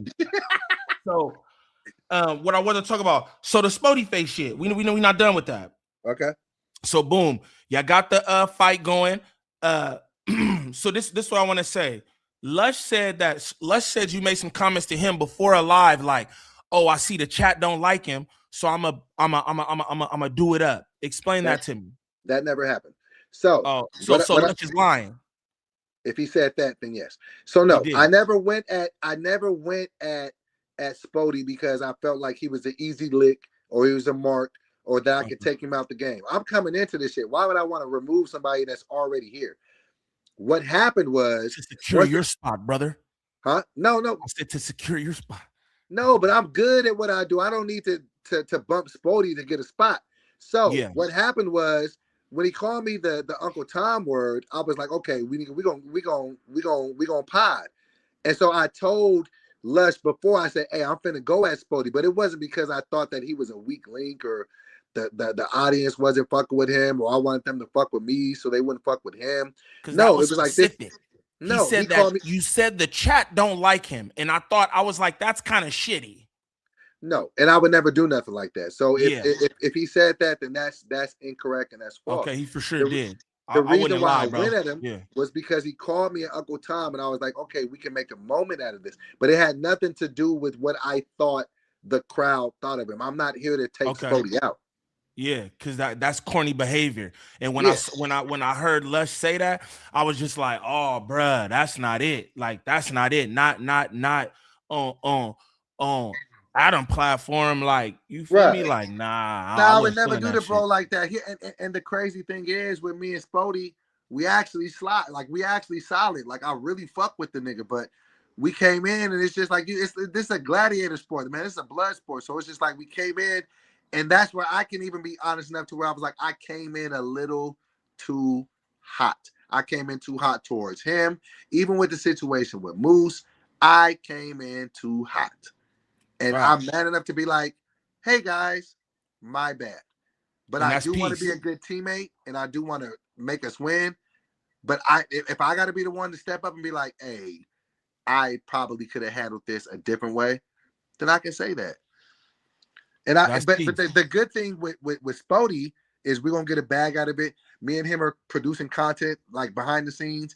It's cool. And even with Moose, I talked to Moose today for like 45 minutes. Me and Moose ain't gonna have no more back and forth in front of nobody because that's not what we here to do. Let's speak about this fade though. Let's speak about the fade, and then we'll get it to the Moose man. I'm gonna knock Sporty out. Y'all better clip that. Oh, shit. Respectfully. Hey, let me just tell you. When I tell people I stopped fighting at 19, I stopped fighting for a reason. I used to hook shit, Niem. So you know when you used to be out with your boys, and if y'all about to get jumped, I was the big nigga. I used to have to take 3. I would have picked Sporty. Like, oh, I got him. Yeah. Like, that's what it is. I'm going to beat him up, but that's still my bro. But I'm going to knock his ass out. And he know that. Like, if you look at his face, like, Sporty know how this going to go. Okay. So even if before the fight comes, gang. If he get a phantom injury, I'm going to understand it. Because Sporty don't want this nigga. I'm a big nigga that socks shit out. Period. Oh, my nigga. Let's get this shit all the way out the way. I ain't no big for nothing ass nigga. And when he said it, and it's not no real problem. But nigga, when we get in there in August, I'm gonna knock Sporty out. Period. Boom. All right, look though.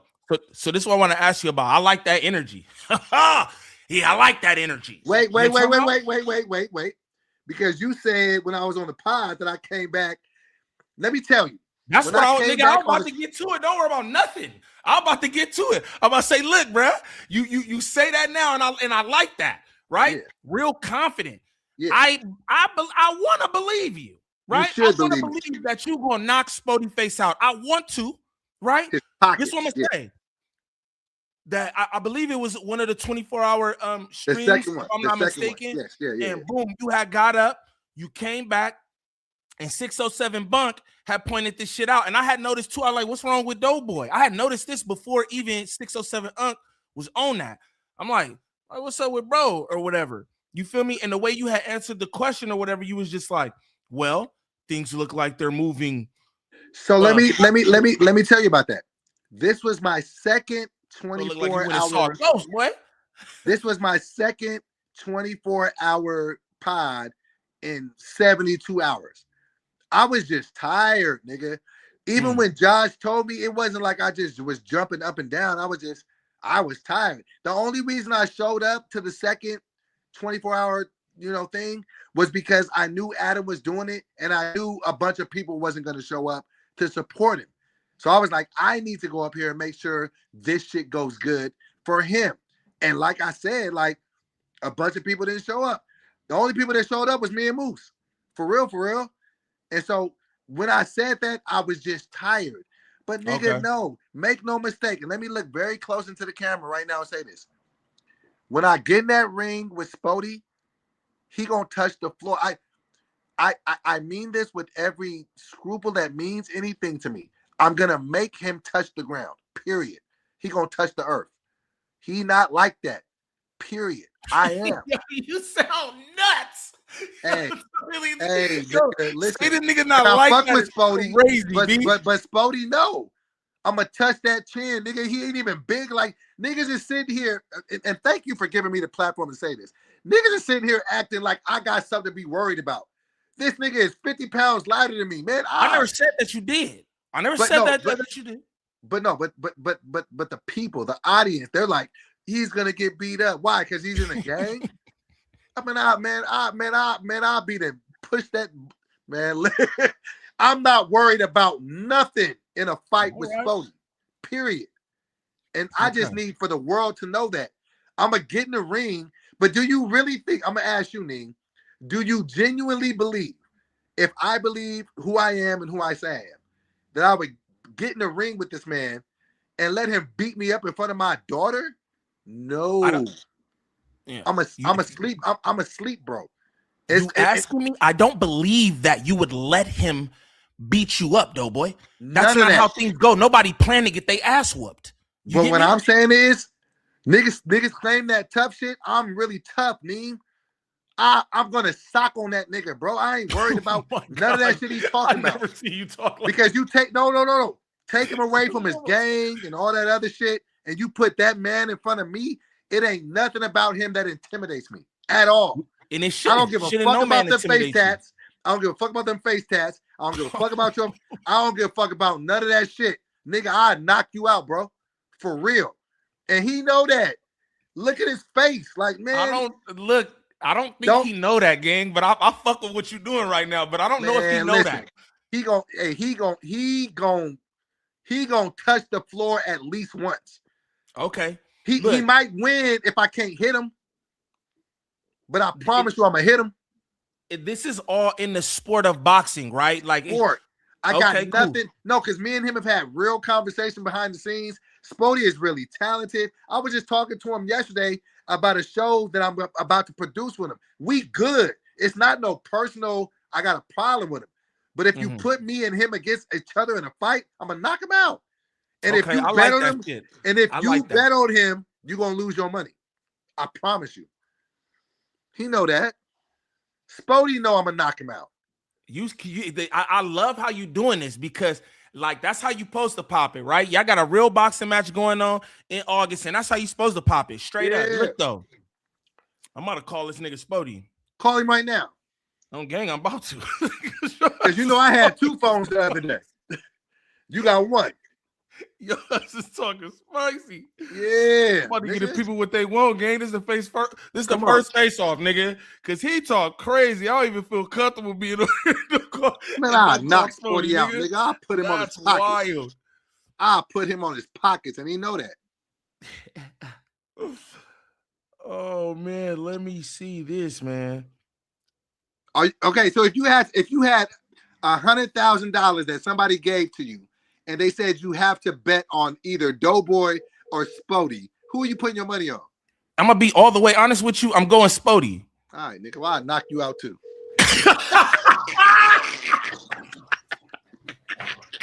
And take your money. Where he at? I'll knock you out too, nigga. Let's see if he pick up. I know he might be talking to the Africans or something. You know, talking about revolutions and shit. All right, he ain't pick up your ass lucky, nigga. Look, so look, but this is what I'm gonna tell you. It's not because I think you're a weenie or any of that, because it's not about that, right? This the thing. Like, the nigga has experience with his hands. In jail fights where most of the niggas don't know how to fight. Brother, put it like this, okay? Since we talking, boom. Okay, what if the nigga go in there with them gloves on and treat the shit like a street fight, and he just fire your shit up? Then do you have something for that? I would beat him up in the street fight too. Brother, you're doing this is some WWE shit. Call him again. Call him again. So I can talk to this nigga. I'm gonna call him again. I'm game. Man, I'll be there. Broke something. I'll be there. Knocked the bicuspid out his tooth, nigga. Like, come on, bro. God. I come from a place, nigga. You can't be soft. Hey, y'all, give it up for DoBoy, gang. Give it up for DoBoy. You know what I'm talking about?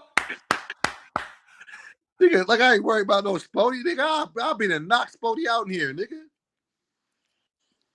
Yo ass lucky this motherfucker. He don't want to pick up the phone. He probably over there, man. All right, okay. But yeah, that's my thing. It's not because of anything like I think you're a weenie or anything like that. A lot of niggas think I'm a weenie. Niggas don't know me. You feel me? Like, so I don't. But it ain't none of that. Like, can I ask you a question? Can I ask you a question? Yeah. What do you think is in my mind possessing me to call a nigga out to a fight? Like, you got to think that, okay, DoBoy must have something that we all don't know about. Why would I call him out? And I was going to fight him. I just wanted to fight him at the office. We didn't have to do no cameras or nothing. Sporty said that. Sporty said, hey, we could do it up. We could just but then I thought, wait, we could probably make this. And then he was like, oh, well, if we fight on camera, I need some money. Right. What do you think is in me? Do you really think I'm going to go up there and pull an Adam and just let a nigga punch on me and not punch him back? I promise you, nigga, these shits hurt, nigga. Let me catch him with one, nigga. It's going to change the whole fight. He ain't even big like that, bro. Like, I didn't knocked out niggas bigger than me, bro. Like, I'm not. It's going to go a way different way than all y'all think. Because what I think is, people think because he's in a gang and he's tough and he's... Nah. It's mad niggas from gangs that's not... They not on none of that. So that shit don't make no difference. Don't nobody give a fuck where nobody from. That's not it. And I mean, it's probably some other people who do feel that way, right? Oh, he's a gang member. Oh, a gang member equals tough. No, my thing is the time he did in prison, and he's literally known to knock shit out, gang. Like, I'm talking about away from some podcasting shit. Niggas know who bro is in the streets. Just like Fo Extra, just like Munchie B. And this is me, the civilian. I want to test that. I don't feel like he's that tough. I don't feel like he got knocked out. I feel like these niggas talking like they run 20 phase. Niggas talk like they run 20 phase. I don't believe you. Shut up. Pull up, nigga. I don't believe none of that shit, nigga. You ain't talking to no little nigga, bro. Like, I'm not one of those ones. I don't go. I'm not. And I believe you're more me than them. Like, I know you know, because you don't strike me as a soft nigga. Let a nigga play with Niem. Nigga, you popping out, nigga. Who you talking about, nigga? Facts. Niggas don't. Niggas, and I'm with all of whatever niggas is with. I ain't gotta pull a blick on a nigga because nigga, that's corny shit to me. But if you want to fight, nigga, you want to squabble, I called you out, nigga. You didn't call me out. You popped out your face and called me a jigaboo. Nigga, I got your jigaboo, nigga. I bet you after I punch on that nigga, he won't say jigaboo again. I'm going to knock jigaboo out his mouth. Crazy. He ain't even going to want to say, he ain't even going to be able to say jigga my nigga. You just going to be like, you going to just hum the fucking tune. Man, I knock Sporty out, nigga.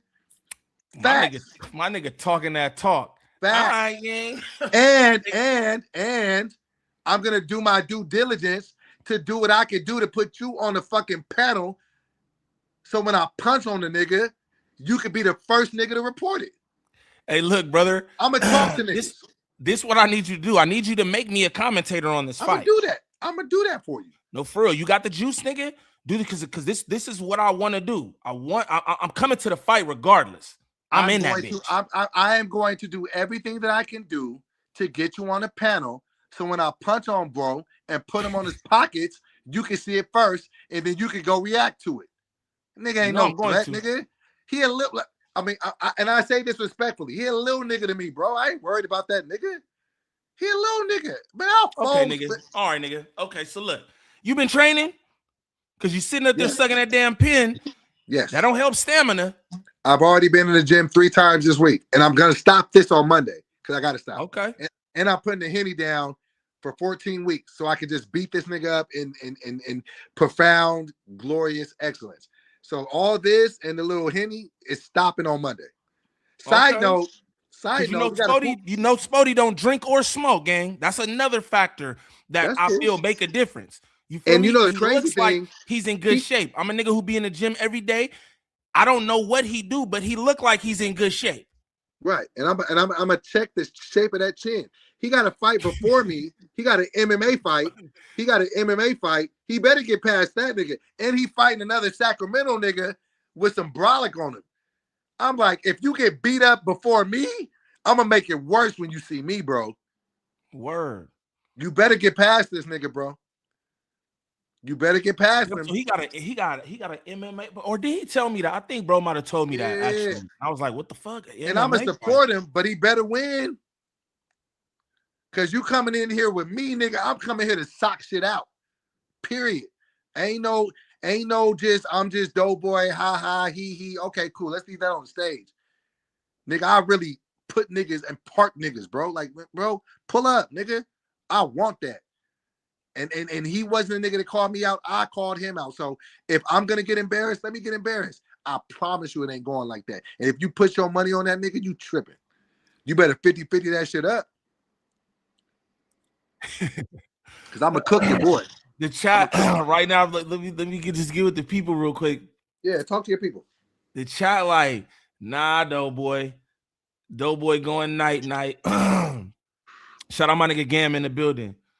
I'm taking all bets, bro. Himself in front of his kid. This is what the people is saying, and my people fucks with you, but this what they saying. DoBoy got the one-liners today. Yeah, on gang, he really doing it up.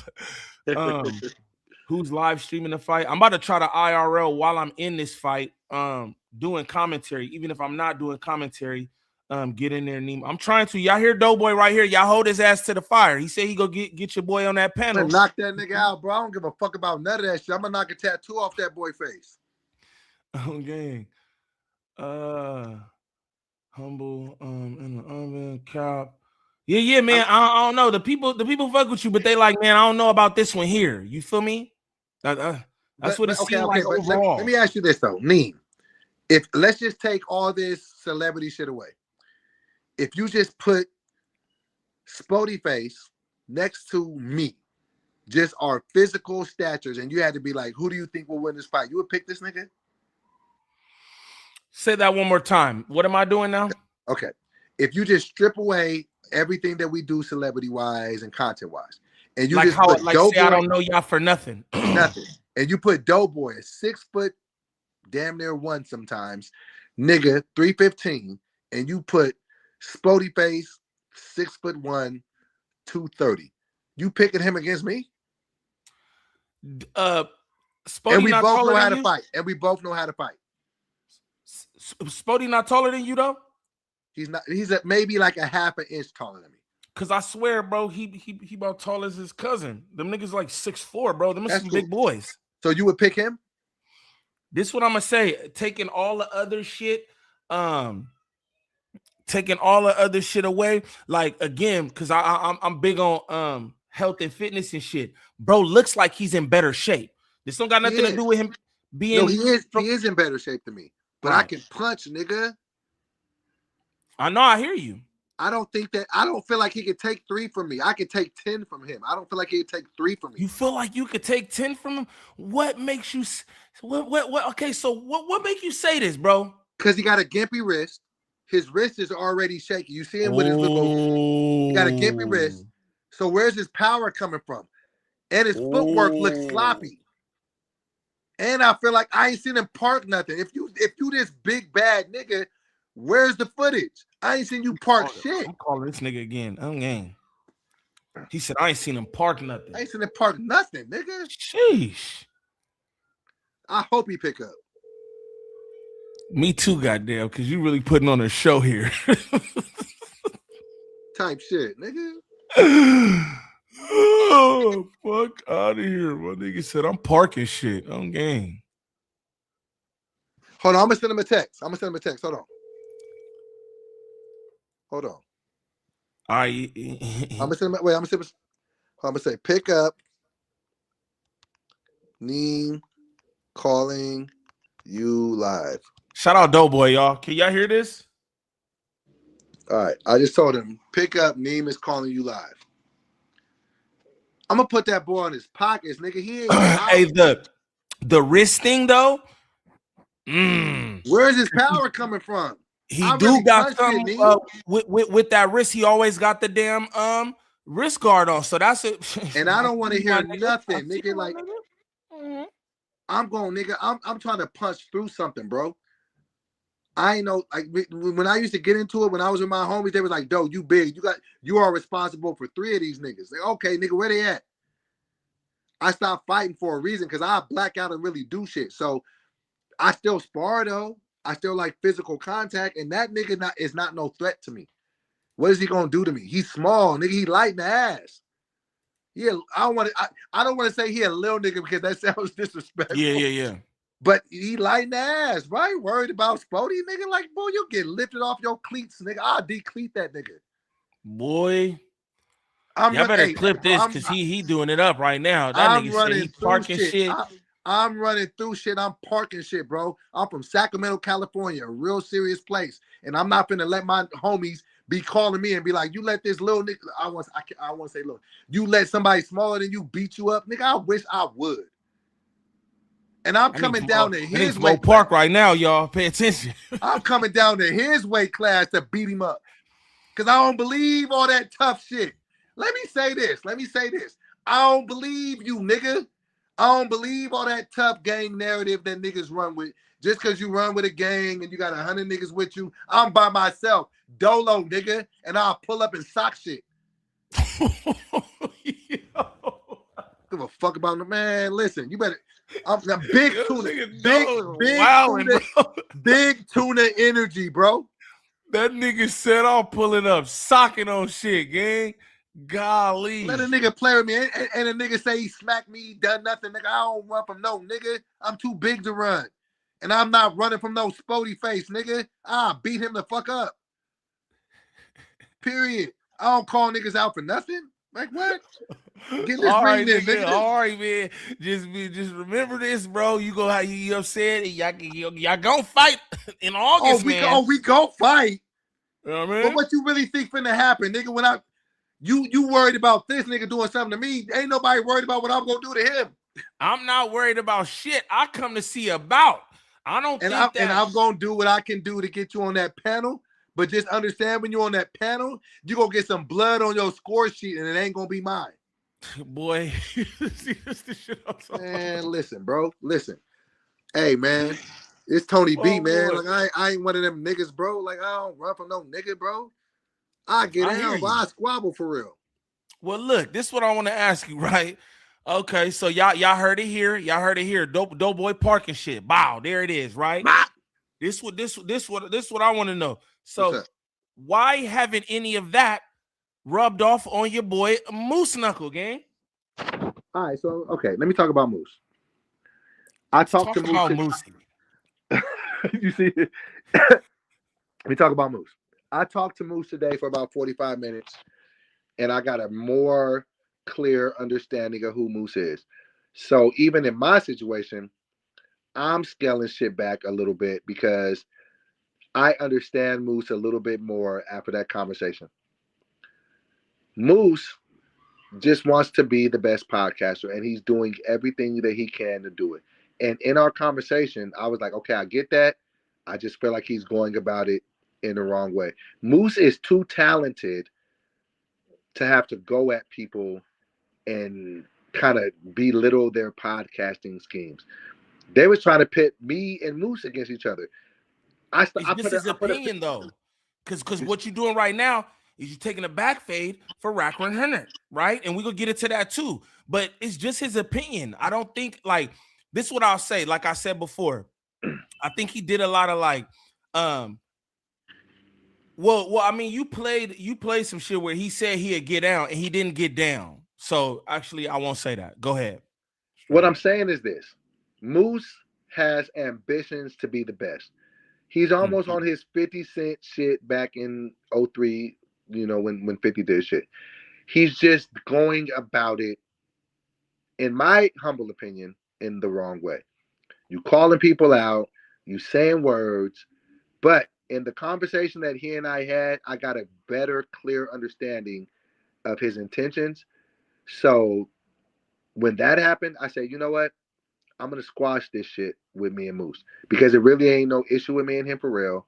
I understand what he's trying to do. I want him to do it a little bit differently, but this ain't got to be a me and Moose situation. Like Adam didn't bring me and Moose to No Jumper to create more drama. There's enough drama up there. We were supposed to be the curveball, the breath of fresh air, and then we get in there, and I'll take my part to this too. 2 weeks into it, I'm calling a nigga out for a fade. I get it because sometimes when you get in this environment, you feel like you have to act in a certain type of way. But me and Moose not finna do that. Me and Moose are both from Sacramento. Me and Moose had a very intricate conversation. I don't feel like he's gonna keep going at Wack. I know he's not gonna keep going at me. And what I can say is, I played a part in this shit because at the end of the day, when he was going at Wack, he wanted me to back him up. And I understand that, but I don't think he understood why I didn't back him up. Because I got a pre-existing relationship with the person that you beefing with. And maybe we should have talked behind the scenes and had a little conversation. But I'm not finna jump out the window on Wack. Like, Wack is a good nigga to me, and he's never been nothing but a good nigga. And I want to talk about the Wack shit too. So let's not leave that conversation because I want to dispel all rumors about that. I've known Wack for a long time. And when I say 2.5 years, people be like, I'm not saying it like me and him used to hang out and be at each other's houses, but no, I had bumped into him several times, and he was never nothing but cool to me. What do I look like turning on him for a nigga that I had a podcast with for 3 weeks? And he tied in with Nick. He tied in with Street Cred Chuck. He tied in with Tay. These are niggas that I be at events with. What do I look like just standing up for a nigga that I just met like that? And like, it's just a goofy situation. But well, you kind of said different though on No Jumper though. You said it really wasn't about the whole Nick Cannon thing and all that, but you mentioned that here now, which is understandable. It's understandable. I don't think you friends with none of them niggas. This is just my opinion, right? I don't think you Rack 100 friend. I don't think that you Moose Man friend. And I think that niggas be wanting to be so fucking friendly all the time. This not just you. I mean, in general. I think it takes a lot more relationship equity, more than you seeing a nigga a few times in a year, or even starting a podcast with a nigga to call a nigga your friend. That's just my opinion, though. What I'm saying is this. And you'll learn this as you start to maneuver in the space as well, because I know you're going to be uber successful. Like, I can see you being the next academics. I got high hopes for you. So what you need to understand is relationships are very key and they're very important. Oh, for sure. Why? Okay, whatever people want to think about me and Wack's relationship, when I met Wack, he was never nothing but cool to me. He was never nothing but warm, embracing, like, though I'll fuck with you.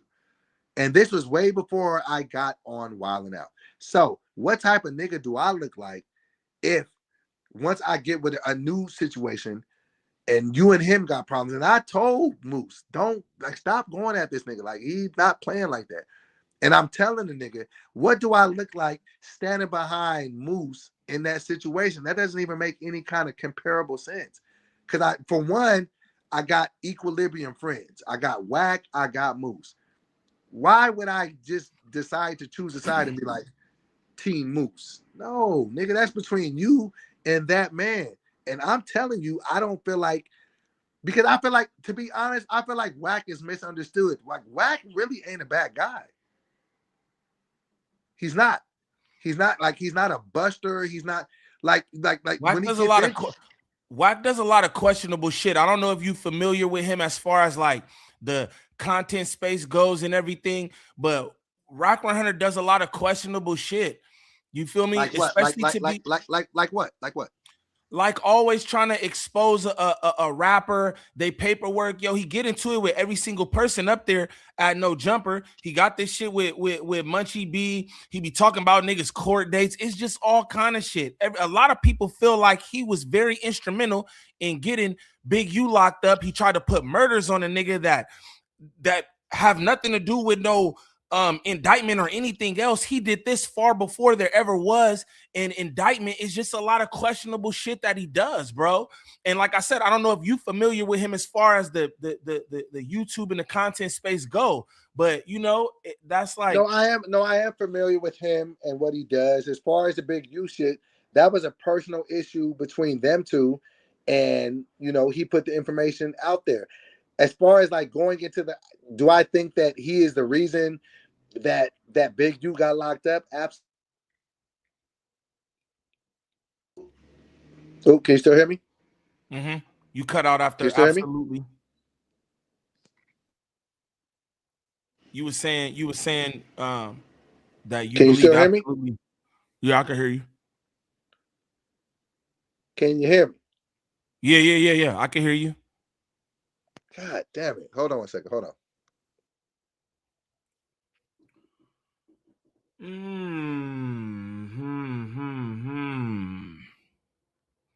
Shout out DoBoy one more again. Shout out the good people, man. I ain't seen y'all in a minute. Shout out all my people. Yeah, I'm gonna get to it. Shout out Callie. She said integrity, my boy. You don't have to believe. You don't have to what she say, you don't have to stand by everything Rack Henry say. I believe that too. That's what I want to All right, I'm back. Can you hear me? Yep. Okay, so for whatever reason, when my phone rings, it knocks off the stand. So I just put my phone on Do Not Disturb. So we're good. All right. So do I believe that Wack is the reason that Big U is in prison? No. I feel like whatever Big U had, that was coming to him, and that doesn't. Now, whatever Wack brought to the forefront, do I agree with it? I mean, I wouldn't have done it, but that's not my place to say what he should have said or what he shouldn't have said. But do I believe that he's the reason that Big U got locked up? I don't. Do you believe that he is? I'm not. Won't even really gotta like delve too deep into that discussion, but I definitely believe, because again, we know that law enforcement and all these different agencies and shit, they watch this podcast and shit, man. They do. You know what I'm saying?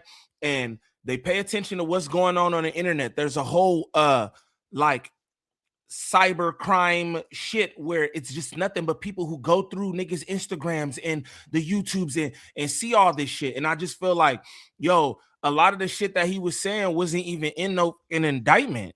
So for me, it's just like, I definitely. So you feel like he was bringing new information to the table that nobody knew about? I do. Shit that was behind the scenes that really is not content to me, but we don't even got to do that. That's not even, you know what I'm saying? Right. I'm just saying, aside from that, he do a lot of shit on the internet that people don't really agree with. You get what I'm saying? As a whole, right?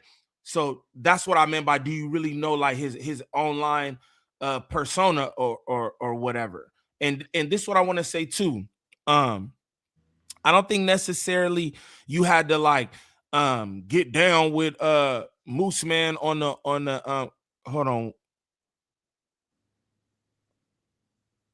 Hey, if Wack got at you, like he got at a Moose Man, you about to squabble up?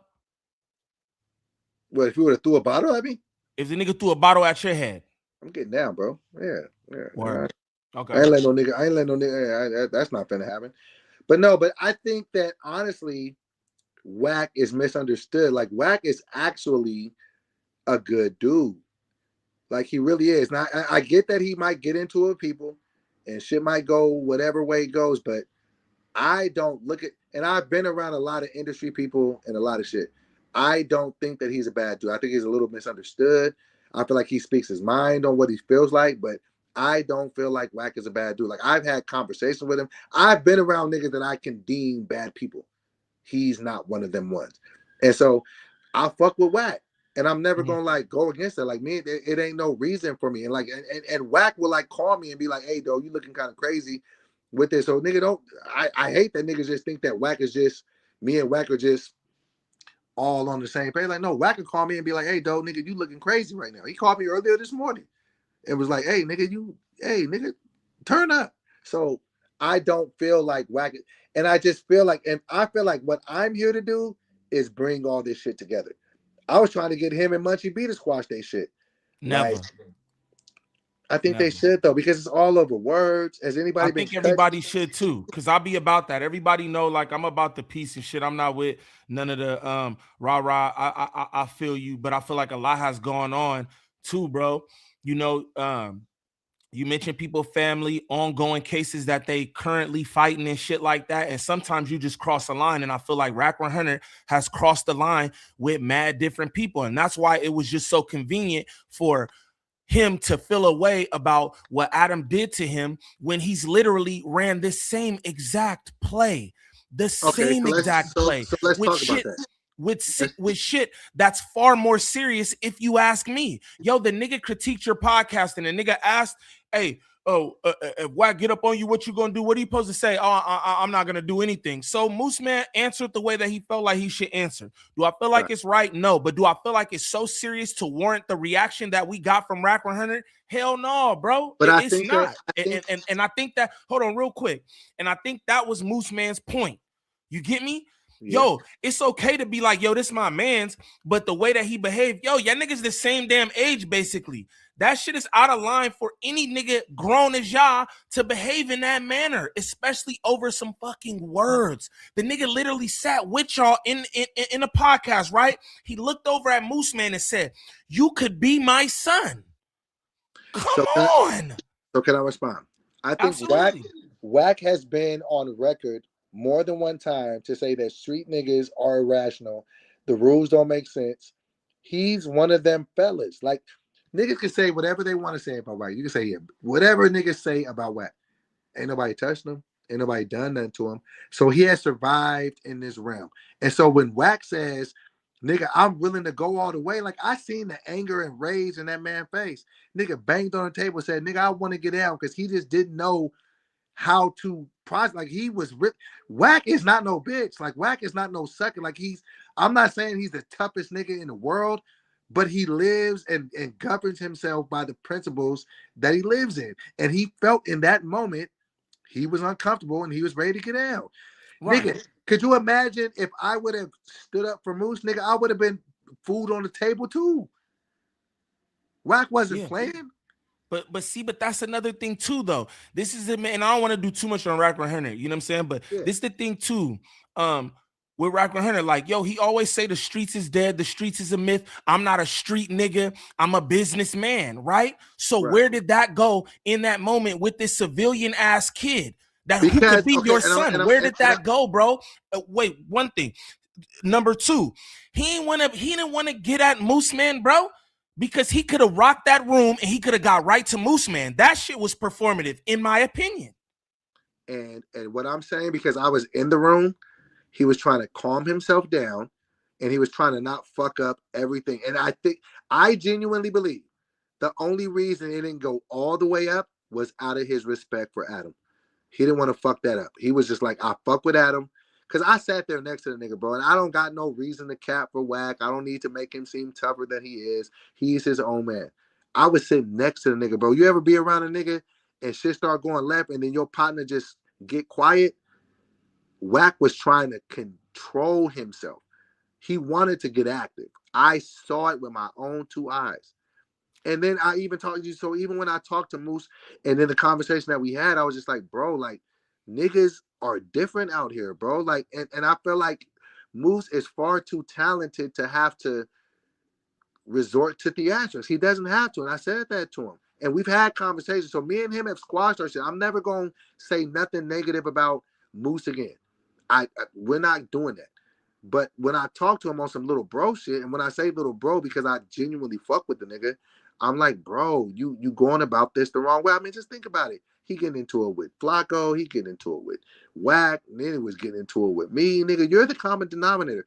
But I understand why he was acting like that, because he just wants to be the best.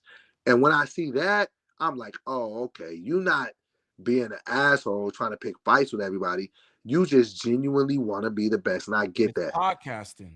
Like, That's and I get that. So that's why I had the conversation with him. I said, hey, we not finna do that. I'm not finna be going back and forth with you. You said what you said. I said what I said. It is what it is. But I see what your genuine goal is.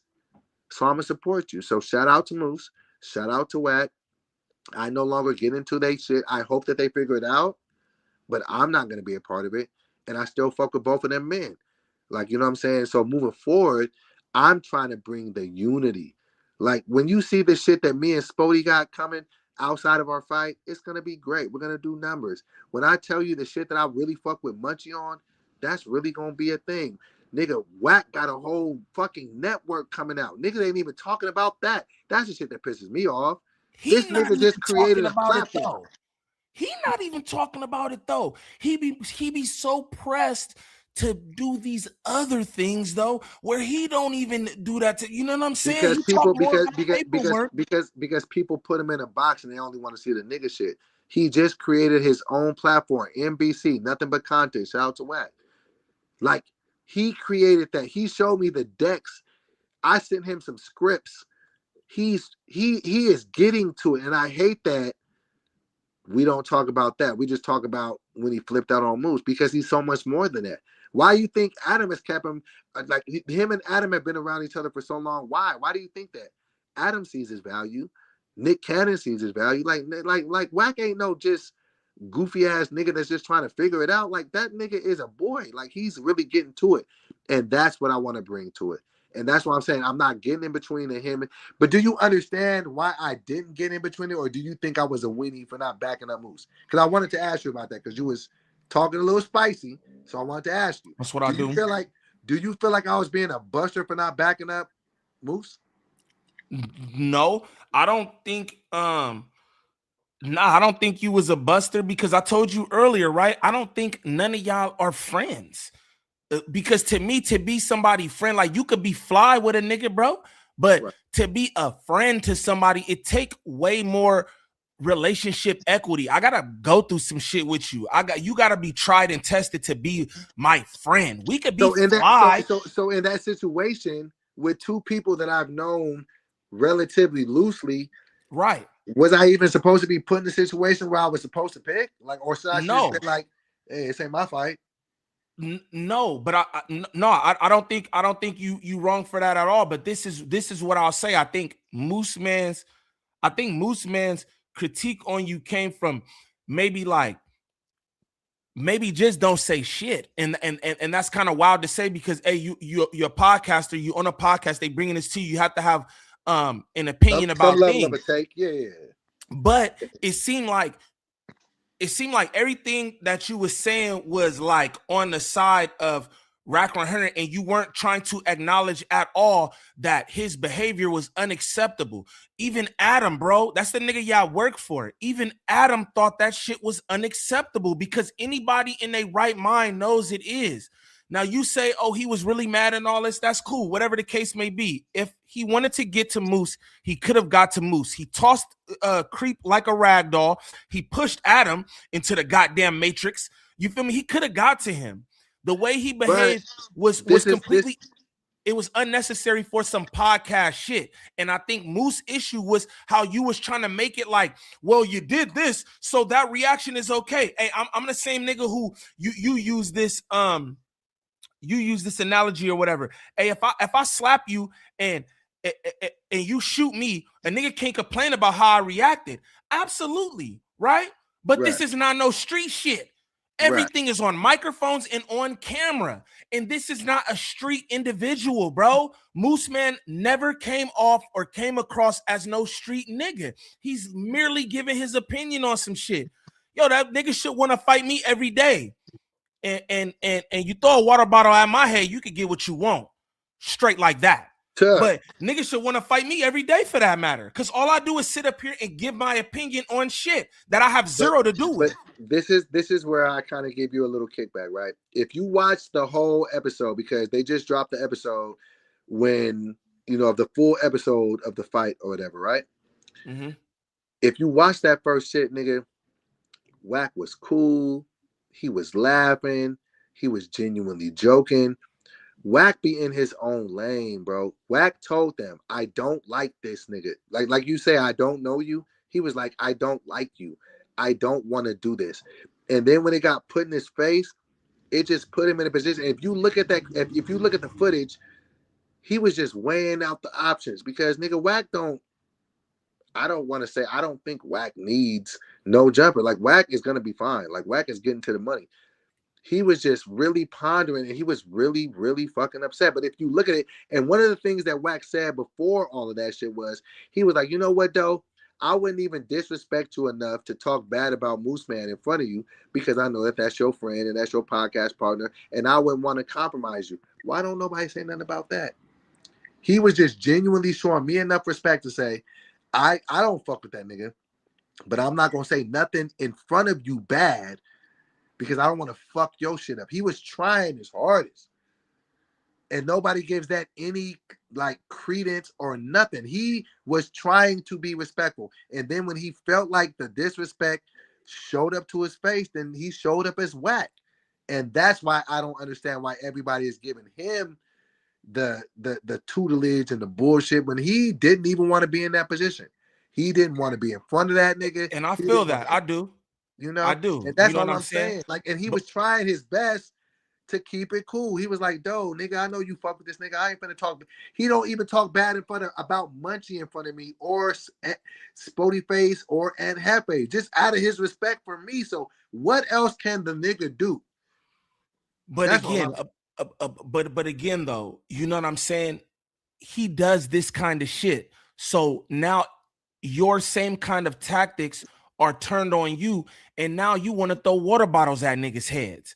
And that's another fact that I think you're kind of neglecting. He wanted to get down, bro. That's fine. Okay, that's not even what I'm on. He wanted to get down. Boom, cool. But what I'm saying is he's so upset. This is a thing I think you're neglecting. He was so upset, right? But this is literally a play out of his book. This is a play out of his book, gang. And that's why I'm asking you, are you really familiar with what this nigga be doing on the internet? Because when I tell you, this literally mirrored the Sporty Face DC Baby Dreadlock situation. Yo, Spody said, I do not fuck with this nigga. I do not fuck with him. Mind you, it's far more serious than it is with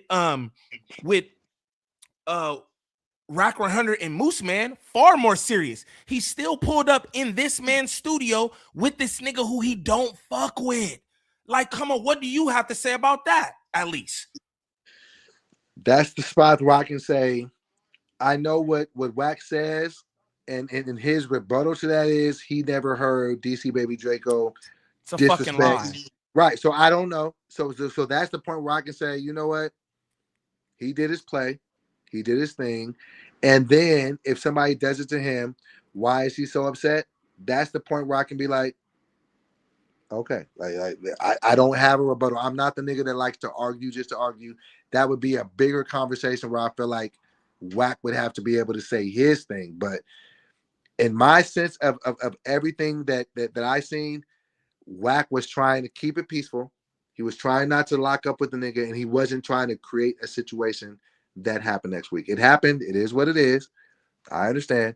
But I think that he was trying to avoid that at all costs because he knows how he's going to act if it goes bad. Right. You know, but whatever he did with Spody, okay, listen, I'm not too in the weeds with that situation. You don't know. It is right. What it is. So what I can say is, okay, if he did that, then would it be a little bit hypocritical to get mad if somebody did to you? Okay, yeah. Yes. But there could be different little layers in that can make him feel like what he did wasn't as egregious as what Adam did. But moving forward, like I said, I've talked to Moose. It ain't gonna be no more back and forth for me and Moose. Me and Wack is good. Me and Spody is good, but we got to fight. And you're gonna knock him out, is what you said. Put him on. Call him one more time because I texted him. Call him one more time. All right, say that. Hey, listen, real quick too. I want to ask you this: how do you feel about Adam22 setting up that situation? Right. Adam is the one who set that up. It was said in different clips that y'all was all aware of it, except for Rack 100. He the only person who was not aware of that. So right. How do you feel about him setting this up and it turning out the way it did? I feel like he set it up but he didn't think that Wack was going to react in that way. I like he said, if he would have brought Compa or somebody that, or Munchie or somebody that Wack has real pressure with, he wouldn't have done that. I think he was thinking in his mind, man, Wack ain't tripping off this dude. He knows he's not affiliate. He could probably laugh it off. So I don't think he walked into it thinking it was going to be as volatile as it was going to be. That's just my personal preference. I don't think that he thought Wack was going to feel pressed like that. I don't feel like he thought that Wack was going to react like that. And that's why he did it. So I don't think that he was trying to put Wack in a trick bag. I don't feel like he was trying to punk Moose or make Moose look crazy. I just felt like he genuinely in his heart did not think that it was going to go the way that he did. That because if he would have thought that, he would have at least had security or whatever. So I don't think that he thought it was going to go the way that it went, personally. Word. And I could be wrong. I'm about to call Sporty one more time. One more time. Because I'm going to tell him I'm about to beat him the fuck up. I'm going to punch tattoos off his face.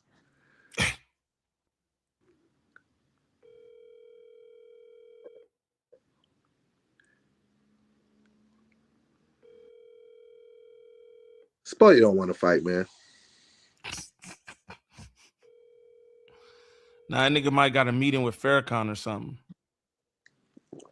Or to change it, or to put water in Nigeria or something. He don't want to fight. All right, boom. That's that. Because I'm not gonna blow this nigga up. Right. All right. This is what I want to ask too, man.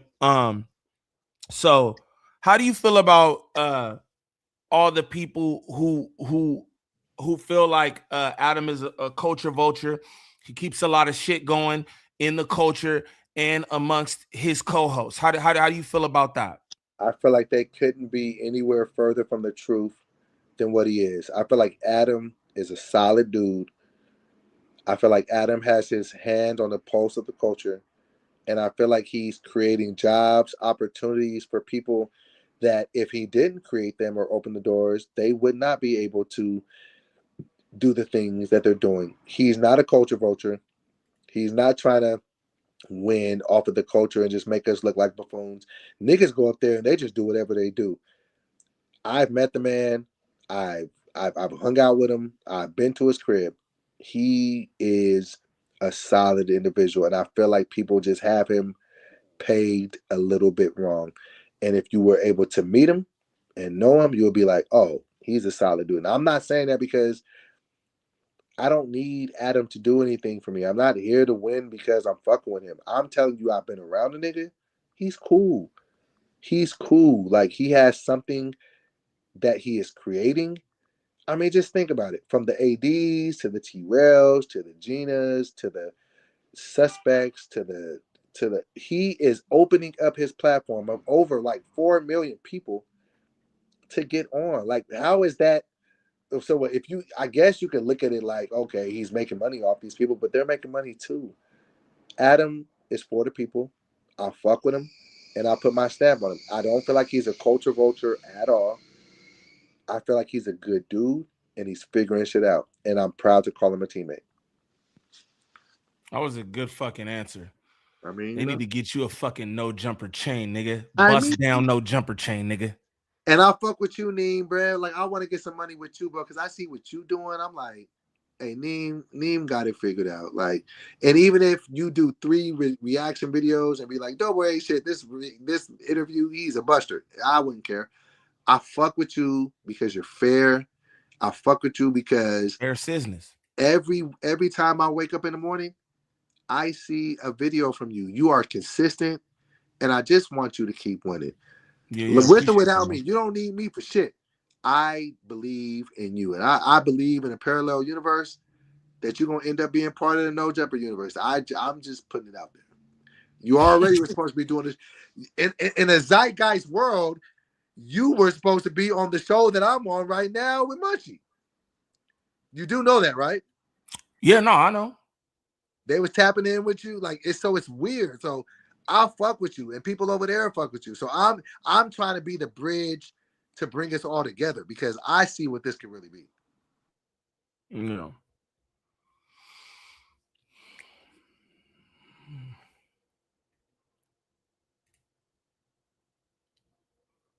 think somebody calling my boy. He said he put it on D&D.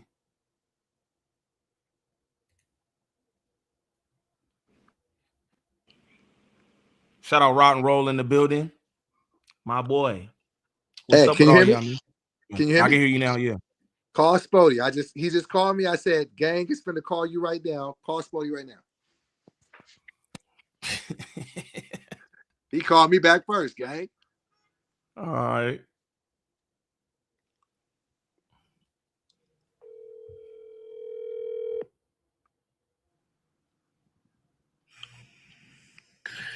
Hello. Yo, what's the deal, man? You can't call nobody, nigga?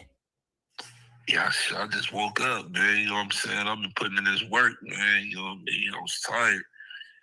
What's the deal? All right, look, man. Shout out Sporty picking up the phone cause the big homie DoBoy told him to. You know what I'm saying? Hey, listen, man, you sound crazy as a motherfucker. Whatever, nigga. Cause I called you. I'll blow your ass up. Look here though. Hey, nah, listen. The first time I just woke up right now. The first missed call me. My text message I seen him. Okay. He said that I called him. Nah, but you gang. DoBoy the enemy right now. What's up though? Look, this here talking smack. Look, yeah. Stuff he been saying now, cause I know he said a lot of stuff out his neck. He really gonna be mean to me. You know what I mean? So what's going on? Buddy just said in front of the whole audience, he's about to park your shit, gang. You gotta have to run this piece. You have to run this piece of the ride back. He said he parking your shit, gang. He said he not soft. He said he knocking tattoos off your face, nigga.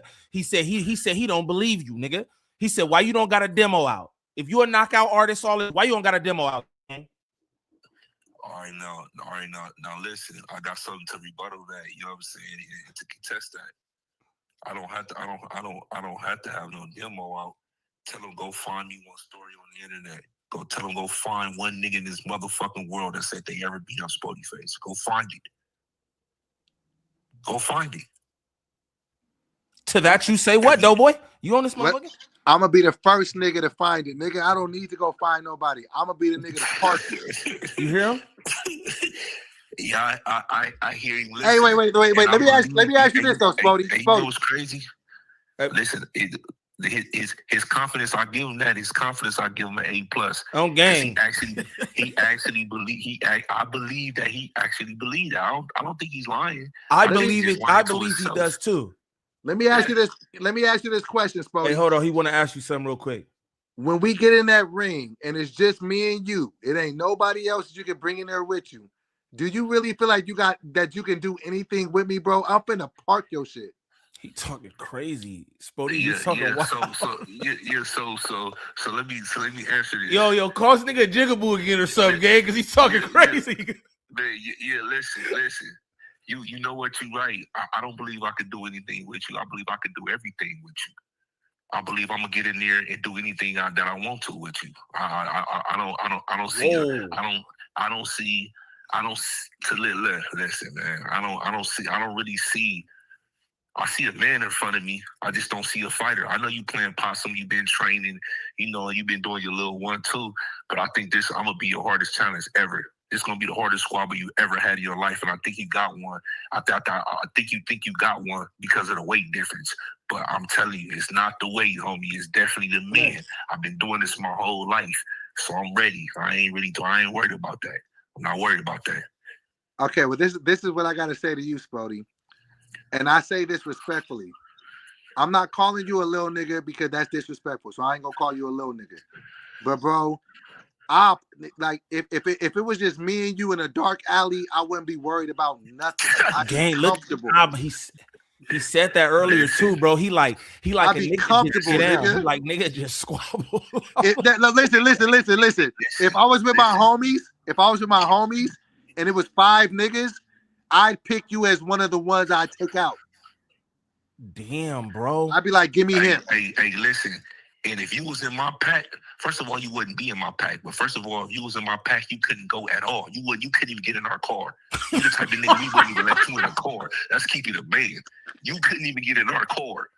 You know what I'm saying? So we not gonna do that. You know what I'm saying? I'm the nigga that's too hard to get in your car. You the nigga that's not hard enough to get in mine. And I'm gonna keep it a band. The gang banging shit don't mean nothing. All that street stuff to the side. I'm trying to tell you right now. I'm gonna be the hardest squabble that you ever had in your life. I don't think you know the tree even barking up right now. I don't think it. You could make it sound good for the fans and all that. I guarantee you. Matter of fact, I'm gonna call it right now. You're going out in the first round. Easy. Whoa. Listen, I was gonna play with it. I was gonna, you know what I'm saying, bounce around, kind of, you know what I'm saying, do some theatrics in the ring. Now I'm straight down the pipe. I'm putting you down first round. They ain't getting no Hey, Sporty. I think you got a glass jaw. You probably wash your face with Windex. You probably wash your face with Windex. He's so crazy, right? Hey, glass. You probably wash your face with Windex. Fuck with it, though. I'll fuck with it. Hey, DoBoy, a glass jaw is crazy. Hey, listen.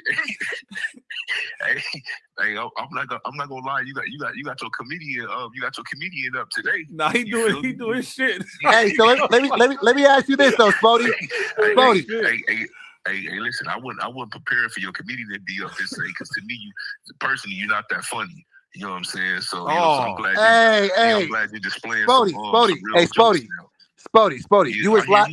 You was locked up when I was doing my shit, so you should probably do a little bit of research. I'm funny as a motherfucker. But what I'm saying is this: what do you think about the fact that I'm calling you out? I called you out. You didn't call me out.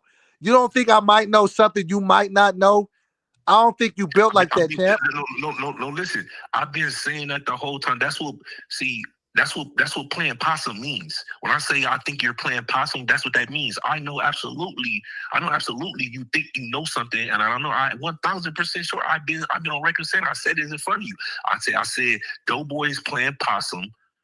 I believe DoBoy's playing possum. He knows something that he think that I don't know he have. I'm just not worried about it. Nigga, I don't give a fuck what you put in front of me. Nigga, I'm not worried about it. Nigga, you could be experienced. Ain't only been working. I only been back. Nigga, my arm was broke, nigga, for 3 months. I just been this is my second day workout, and I'm coming forward. I'm gonna hit you so hard, bro. I promise you. I'm like, oh my God. That's exactly this is what I can say. This is what I can say, Sporty. I don't feel like you didn't drop the nigga my size. I done dropped a lot of niggas your size, bro. That's on them. You better, man. I don't even do the phase things and all that. And ask, man, listen, you better ask some of them dudes on, man, listen to me. Somebody bigger than you, bro. Put him down. I don't want to bring up his name, you know what I'm saying? I hope that you come in, bro. Like, you wait, so this is what I said. You said you're gonna drop me in the first. I say this ain't going 3, so somebody gonna touch the earth. You really think it's gonna be me, nigga? I think absolutely. 1,000, no doubt in my mind. No doubt in my mind. Man, I'ma cook this nigga, bro. No doubt in my mind. Listen, man. Hey, Sporty, real quick too, because I'm just want to bring up the points he was here because I wish he had picked up earlier, bro. He also brought up your wrist, bro, and I know I see you on No Jumper and shit, and on your own channel, and you had the wrist rap or the he ain't even got no power like that. He said where your power coming from if your wrist messed up. Man, listen, don't worry about this. Don't worry about that. I don't need you, nigga. If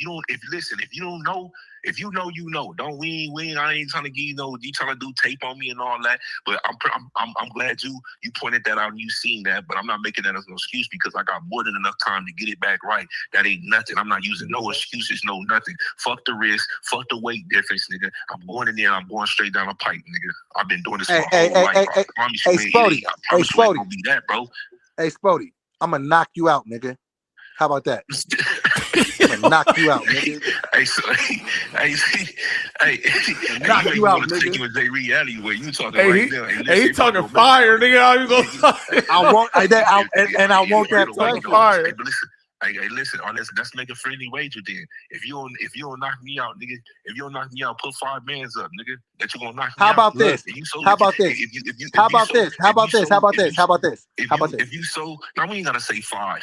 Win or lose, whoever get knocked out, the other person get him $1,000 out the purse. We do. How about this? If I don't beat you up, you can take my purse. Hold on. Hold on. So you Look, so you nigga, saying sign up. Hold on, no, hold up, me, hold on. All right, You beat this nigga up, nigga. You ain't even tough, nigga. Hold on. So you saying right now on GvnglvndNiem, you saying if they don't declare you the winner, I get your whole purse, correct? Yep. Oh, there it is. There. That's a crazy. bet. Because I don't. But whoa. But hold on. But if I beat your ass like I'm gonna do, I want your purse. Oh. No, I don't know about that. I don't, yeah, exactly, nigga. I ain't fighting. Because you ain't built like that. I don't. Nah. You're not built like that because judges could be on some bullshit. I just put wait. I just put my purse up. Understand what you mean, nigga? You see, you knock him out in the first round. Bet that. That's it. Because you going to bet anyway. That's a bet. We ain't even doing that. That's a bet. That's a bet. Fuck that. You going out. Winner take all, nigga. Hey, Sporty. Respectfully, I'm a dog, nigga. I get down, bro. Ain't nothing soft about me. I'm not. Listen. That's the problem. You saying you a dog, nigga? I'm a hyena, nigga. I ain't never had nothing in life. Then put your purse up. Nigga. Listen, nigga. Even when I wanted to laugh, you a comedian, nigga. You been laughing your whole life, nigga. I ain't had no choice to be serious, nigga. My whole life, you got me fucked up, nigga. It's a difference, boy.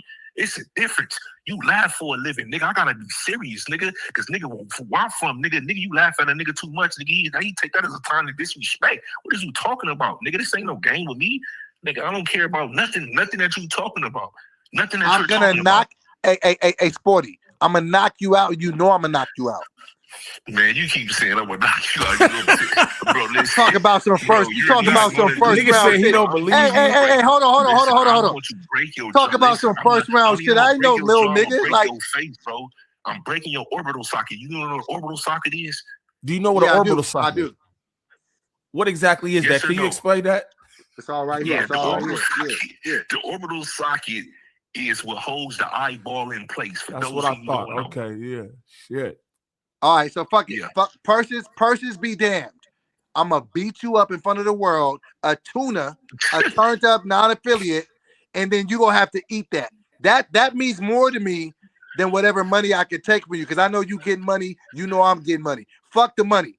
When I beat you up, I just want you to just be able to be like, hey, DoBoy, put me on my pockets.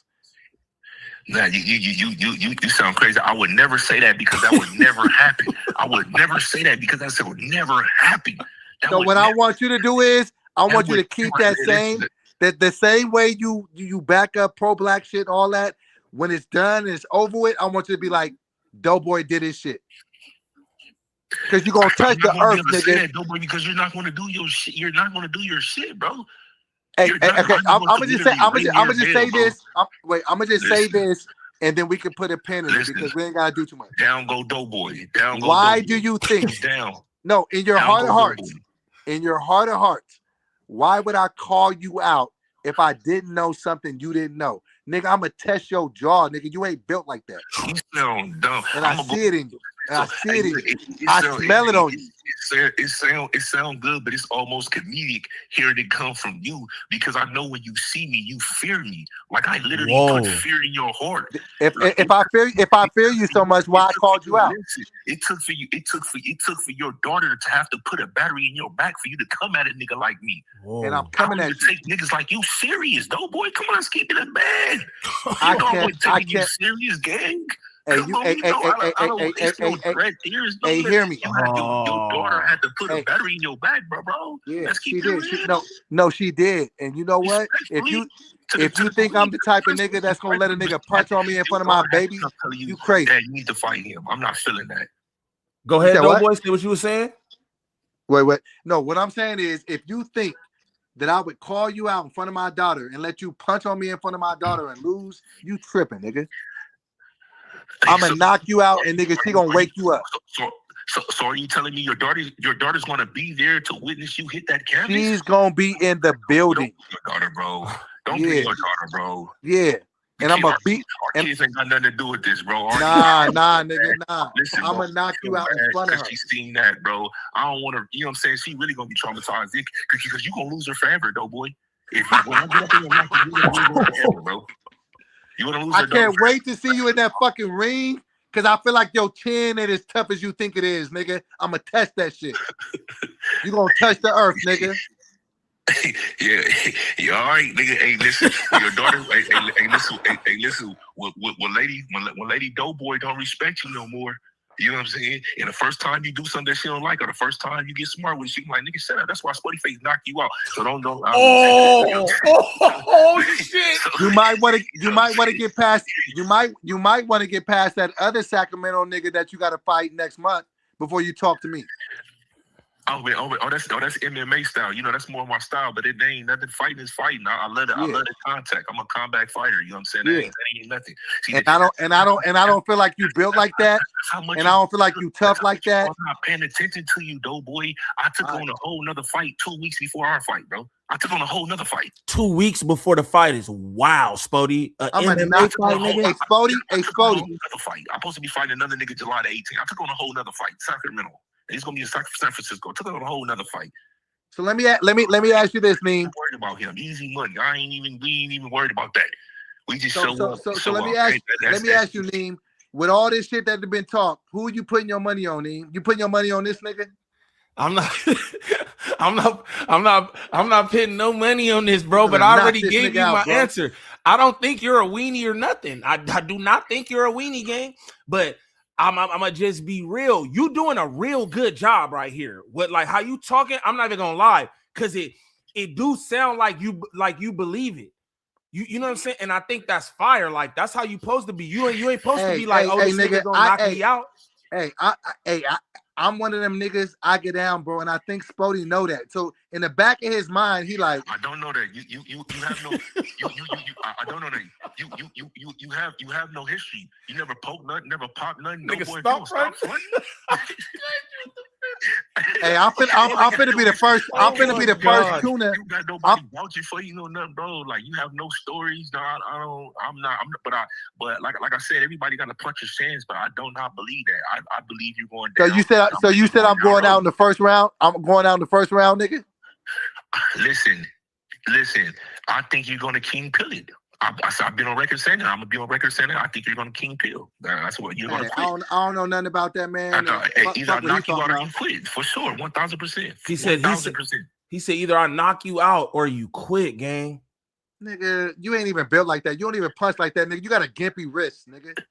Shut up. Right, hey, listen. Nigga said you got a hey, listen. I'm having a nigga like, all right. I wish I would go back to Sacramento. I'm cool. I wish I would go back to Sacramento talking about I got socked on with a nigga with a soft wrist. Nigga, you got me fucked up. You're so crazy, man. He got his commentary. You're fucking crazy, bro. But listen, DoBoy, just remember. Comedy, man. Look, just remember. You called this out. So after the finish, after it's over, a nigga gonna say, I don't know why I told you not to go over there and mess with them people. I told you not to mess with them. That's what they go. I don't know why you went over there and mess with them. This is what they gonna be saying. Hey, Spody. Spody, how about this? I got your jigaboo, nigga. I got your jigaboo. I bet after I beat you up, you ain't gonna call another nigga jigaboo ever again in your life. Even when Jigga my nigga comes on, you gonna be like, aha, my nigga. You ain't even gonna say the Jigga part. I'm gonna knock that shit out your mouth, nigga. Listen, I'm putting that on my shirt, man. Matter of fact, I'm my 2-day song coming, man, because you already know what it is, man. What's that movie? What's the movie? When the nigga infiltrated the Panther, what was that movie? Damn, I know what you're talking about. Yeah. Yeah, that's DoBoy right there. Hey, I'm gonna knock you out for all the tuners, nigga. You broke us down. You brought the whole operation down. All right, so we're gonna end it like this. But what I'm saying is, when I see you in that ring, you touching the earth, nigga. Listen, you call the police too much for me to ever lose to a nigga. Listen, that's out. Nigga, that you call the police. You a moose man. Y'all got the police. Y'all got the popo on speed down. Judas and the Black Messiah. Nigga, I turn my phone off for niggas like you. I turn my phone off for niggas like you. Shout out Slauson Girl in the building. So I'm gonna see you in August, nigga, and you gonna touch the earth, nigga. Also, hey, before we get up out of here, man, shout out to DoBoy Chin. I'm gonna check that motherfucker. Everything I love. So I'm gonna see you in August, nigga, with them little skinny ass legs. Stop skipping leg day, nigga. Hey, listen, I'm gonna hit you with so many lefts. You're gonna literally beg for a right. Please stop. Just hit me with it. Just hit me with a right.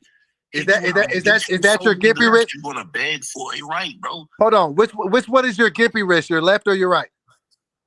It don't matter what I'm ambidextrous, bro. I'm gonna knock you out, nigga. I'm gonna test that jaw. I don't think you tough like that. Hey, let me ask you this question. What hand do you want to get knocked out with? The left or the right? Look, he talking crazy now. I want you to pick, nigga. The left or the I'm gonna let you pick it. Which one is your power? Which one is your strongest hand, nigga? I keep telling you I'm ambidextrous. It don't matter, bro. You can't spell ambidextrous. I'm gonna beat you up, nigga. Hang up on me. Cause you know he can't spell it. You know he can't spell it. No, hey, you better take some of that. You better take some of that motherfucking bass out your voice when you talking to me, nigga. All right, nigga. I'm gonna see you in August. I'm gonna see you in August, nigga. Talk to me bad. You hear this nigga game? I wish you had picked him earlier. He was on your ass. I'm gonna see you in August. Yo, this is the fucked up shit, right? He's a talker. He's definitely a talker. You know us going up in the street. I'm not. He could win. He could win the talking match already because I'm not good at it. He might got the dub. I'm action, bro. I'm action. I don't really talk. I'm straight to it. How about this? After I beat you up, face off gang. I don't know. Hey, after I beat you up, how about this? One last question. Bro. After I beat you the fuck up. No, hell no. What'd you say, though? One last question. After I beat you the fuck up, I just want you to stop eating on the podcast. That's not your swag no more. I'm gonna beat you up and then put your chips on the floor. He said after he beat your ass up, after I beat you up, you can't eat on the podcast no more. Quit eat before you get there, nigga. Yo, this nigga is classic. Hey, listen. On 40 neighborhood crib, I don't even bang shit on the hood. But on 40 neighborhood crib, after I knock you, after you go to bed, bro, you whacking that no jumper out, nigga. Don't do that. Don't do that. Don't. Real fire, nigga. You whacking that no jumper out, nigga. Say it's a bet, nigga. Say it's a bet, nigga. You whacking it out, nigga. You whacking it out. You coming to my side. When I win, when they say Sporty Face is the winner, my nigga, the nigga in the left corner, the blue gloves, you're whacking that no jumper out, bro. How about this? Yo, Sunset, I'm gonna be doing commentary. Hold on. I got this. All right. I will whack it out.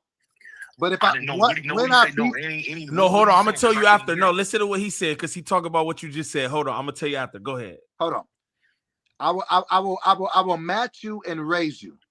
If you beat me up, nigga, let me get it off. You can hear me. If you beat me up, I will whack out the no jumper. But when I beat you up, you get the no jumper tattoo tatted on you, nigga. Man, you sound crazy as fuck. You just said no eating on a podcast, and I say no jumper. We not switching no nothing, bro. I'm not listen, bro. That would never happen. That would never happen because first of all, I'm not gonna lose, and second of all, I would never get no jumper tatted ever. So what do I get? What do I get when I beat you up? Because I'm gonna beat you up. What do I get? You're not gonna beat me up. You're gonna take an L, bro. You're gonna take an L. It's not in the zeitgeist of an imaginary world. If I beat you up, what do I get? Can I get your purse? Can I get the money? Y'all already agreed on. Y'all agreed on the purse. All right. Right? Y'all agree. Whoever knock whoever out, take the other one purse. Right? Yeah, that's already in the bag. I'm with that. I'm with that. No jumper so then fuck all the other shit. The money is enough. I'm gonna beat you up and I'm gonna double up on you. Yeah, if I win, you gonna get it tatted too. We gonna do that. Matter of fact, that's a bet. And when I win, you getting it tatted, nigga. Since you want to jump on that train too. What you talking about, me? Yeah, nigga. Never. Never. Oh, so you don't want to do that bet though, right? Look.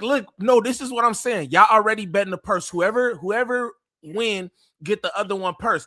I'm saying he's saying if you lose, listen. I'm not getting it, bro. He's saying if you happening. lose, though, then you get the tap. If you feel like you got the dub, then what's to worry about? You said first round, nigga. Quit backing it up. First round. Yeah, listen, absolutely. All right, I'm gonna make. I'm so confident. I'm gonna make that a bet. But if I win, you're getting a no jumper tattoo because you want to go against it. You Who? Go against the grain, nigga. You nigga. Look, gang. I'm not getting a no jumper tattoo. He's not gonna beat me. Hey, man, he just talking, man. That's what gang niggas do. He just talking. He can't come in that room with his friends, with his gang members. I'm gonna beat that nigga up, bro. I'm a fuck Sporty Face up. You sound dumb as a motherfucker, man. You just talk, you got the talk game right. Hey, that's what it start with that. That's how Muhammad Ali, you know what I'm saying? He used verbal warfare. You got that down pat. Now it's your hands gotta respond, though, boy. You can't go in there spit boxing this actual hand-to-hand combat. Hey, nigga, hey, and I want that, nigga. I need that, nigga. So I need that from you, nigga. Nigga, it ain't nothing about you. It ain't nothing about you. Hey, Sporty. I wanna. Hey, listen, no punches thrown, no nothing. How much you are you right now? What are you talking about? Right now, currently. How much you weigh? I think 303. Nigga, and I'm coming down for you. You ain't lost that many pounds. Come on now. No, I started at 315. I was at 306, and now I'm 303 this morning. Okay, 303 this morning.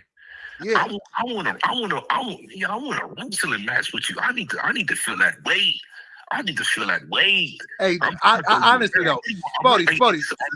Keep it 100. Keep it 100. Do you really feel like if I punch you in your face, you'd be okay? What the fuck? Hey.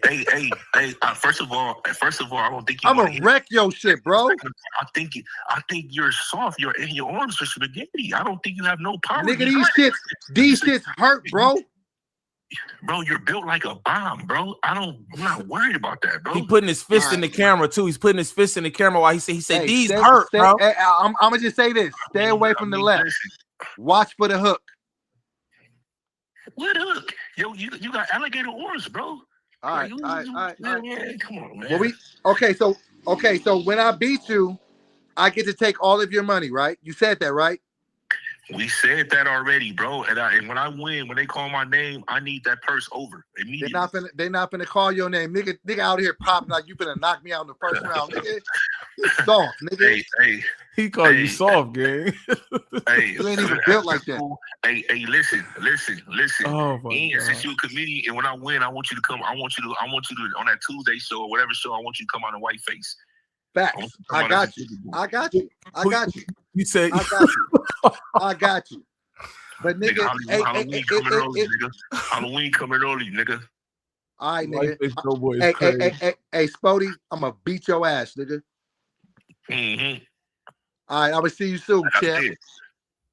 Like I said, you got the spit boxing part down. You know what I'm saying? Down pat. You gotta actually go. You know what I'm saying? Register in the ring though. But get your wrist fixed, nigga. Cause I don't want to hear no excuses. Get your wrist fixed, nigga. Man, listen, it ain't no excuses. Listen, I took a fight when you was 300 something pounds, bro. Come on, bro. That's easy. And I think it's gonna be easy. I don't even think I got a challenge. I think it's easy. Keep thinking that, nigga. Keep thinking that. But peep this though. I called you out for a reason, nigga. I called you out specifically for a reason. I think you soft, nigga. That is a lie. Hold on, Nee. Let me correct this. Correction. Your daughter, your princess, called me out. You didn't call me out. She did. And I'm gonna beat you up in her honor, nigga. Technically, I'm gonna be fighting a young lady. No, you fighting a grown man. I'm gonna beat your ass for that young lady, nigga. Technically, I'm gonna be fighting her in spirit. Physically, I'm gonna fight men. All I'm saying is this though. All I'm saying is this though, Sporty. I hope you training and I hope you taking me seriously. Because if you not, you're gonna get embarrassed, nigga. I promise you that. Listen, bro, I'll put you on your pockets, nigga. Hey, listen, how old is your daughter? Because my daughter, her and my daughter probably get them on the undercard. You know what I'm saying? My daughter, my daughter probably gonna feel disrespected too. Nigga, my daughter, she be doing the school shit. She wanted me to debate you. My daughter don't even want me to fight you. I said, shut up, Kira. I'm gonna beat this nigga up. He think he tough. I think I told my daughter to shut up. I'm just. Hey, listen. I'm gonna say this, and I'm gonna conclude. Knock this nigga out. Go ahead. Say what you gonna say, nigga. Hey, listen. This whole argument, DoBoy. It's a difference between a lot of dudes out here. They be thinking they somebody. They be lying to themselves. I promise you, I am who I think I am, bro. I'm really him, bro. I do, and I think that you are who I think I am too. But I just think that you soft, nigga. Sure. All right. Yeah. All right. I think I'm gonna test all that gangster shit. I think all that gangster shit is a facade. All right. Hey, listen. Hey, matter of fact, after I knock you out in the ring, what's up with the MMA? Because I want to put my feet on you now too. What's up with the rematch to MMA? I want whatever you want to do. But I feel like once I beat your ass, you ain't gonna want no parts of me, nigga. No parts. All right. I think I want every part right now. No point intended, man. No diddy. Let's go. Let's go. I see you in August, nigga. I'm a park your shit. Hey, Neem, I'm not arguing with this nigga no more, bro. Not on your show. I'm not doing it no more, bro. Listen, all right, now go read the autobiography of Malcolm X and chill. All right, cool. Cub going out first round. I'm going straight down the pipe. He going out in the first round. Guaranteed like the big joker. If you play I welcome it and I'll see you in August, nigga. All right, bet it up. All right. Going out guaranteed. You can't spell guaranteed. Get your ass off the phone. All right, I'll see you then, nigga. Hey, guaranteed like the big joker. I'll see you then, brother. All right. All right, Sporty. Appreciate you picking up, gang. Yes, sir. All right, Foolie. Man, I'm gonna park that nigga, man. That nigga ain't like that at all, nigga. He ain't like that at all, nigga. He's not, nigga. I can see, like hey, Neem, you done been in some fights, right? Hell yeah. And you know when you look at a nigga eyes and you know he ain't got it for you. You can just tell, yeah, I do. He ain't got it for me, nigga. I promise you. You're talking comedy right now, bro. I'm a snooze, bro. It's gonna be bad.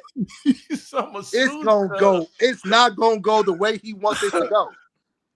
I'm parking shit. Oh, that was good, bro. You're a class act. I want to tell you, I don't know niggas talk about you not funny, nigga. You a foolie, gang. That was fucking jokes.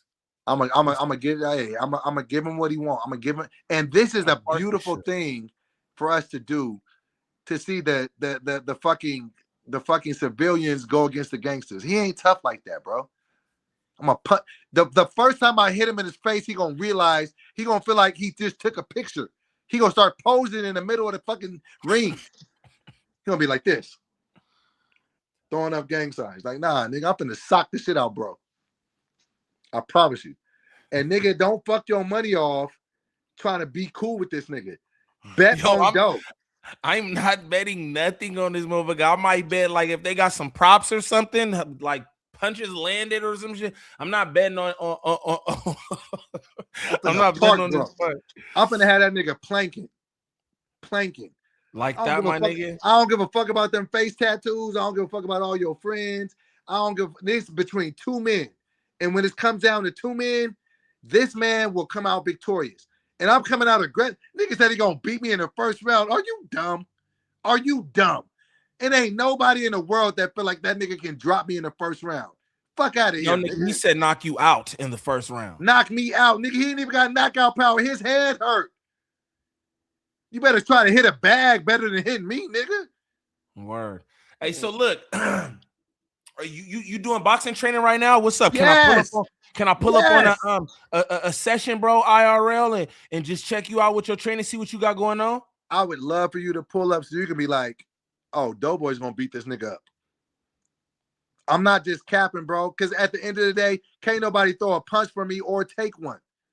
I'm gonna beat this nigga the entire fuck up. And I hope he brings all of his rolling 40s with him so they can know. Nigga, I ain't no little nigga, bro. Bro, I'm really with the shit, nigga. I get active, nigga. Like, these shits work, nigga. Think I give a fuck about us, man? He gonna fuck around and get himself, man. Listen, I'm gonna push that nigga into the pavement, nigga. Fuck you think I ain't no little nigga? I'm from Sacramento. You know, all my homies is calling me like, "Doe, you gonna let this?" No, nigga, I got this little. want to call him no because that's disrespectful. I got think bro. niggas know though what you mean. You know what I'm saying? I got this nigga. I ain't worried about him. His chin don't even look like he can take it like that. You ain't like that, nigga. I get it. You're in a gang. I get it. You went to jail. Okay, I can still beat you up, nigga. I don't give a fuck about none of that shit. I am not worried, nigga. I'm not losing no sleep. I ain't over here tripping. I ain't over here like my daughter is not gonna know what nigga. I'm gonna beat this nigga up and she'll be like, yeah, that's what my daddy do. The fuck? All right. Shout out DoBoy, man, because that's some supreme confidence right there. And I feel like every man supposed to feel that way, man. Every man supposed to feel that I way. appreciate you for this conversation because you a solid nigga, Neem. Like I Appreciate like you, man. it's a lot of J cats out here. And I appreciate you for letting me talk. You adjusted the conversation when it needed to be adjusted. That's why I fuck with your content. But if you want my number one advice to you, don't bet on Sporty because you're gonna lose your money. I thought you were gonna tell me some real shit. Don't you bet on Sporty because that nigga's going. Don't bet on that nigga. He going to bed. All right. And when I walk out in the ring, I got some other mental gymnastics. Nigga, he ain't finna get out of this shit. He already overthinking it. You know when you look at a nigga like, oh, he ain't with this shit. I'm finna spank this nigga feet. Yeah. I don't necessarily get that off of Sporty, but I fucks with it though. Like, you know what I'm saying? How you nigga said I'm gonna park him. I was trying to tell that nigga before he got off the phone, right? I was trying to tell the nigga before he got off the phone how you said that I'll be at the commentator desk and that his blood would be on the score sheet. Nigga, so you're gonna have to be fucking objective. You're gonna be like, I got Sporty blood on his fucking scorecard. And you trying to mark his points. Hey, look, I'm gonna knock that nigga out. He not tough like that. I'm gonna be objective. And you know what I'm saying? I'm gonna be objective. That's why I'll be honest with you. And Listen, how bro, I feel we already got the game plan. I'm gonna give him the first. He ain't gonna survive the second or the third. It's not going 3. Bro, gonna have to really back. And I'm gonna talk to him like Muhammad Ali. I got your jigaboo. I'm gonna say that to him. I got your jigaboo, nigga. Say it now, nigga. Say it now. You talk. I'm turned for real, nigga.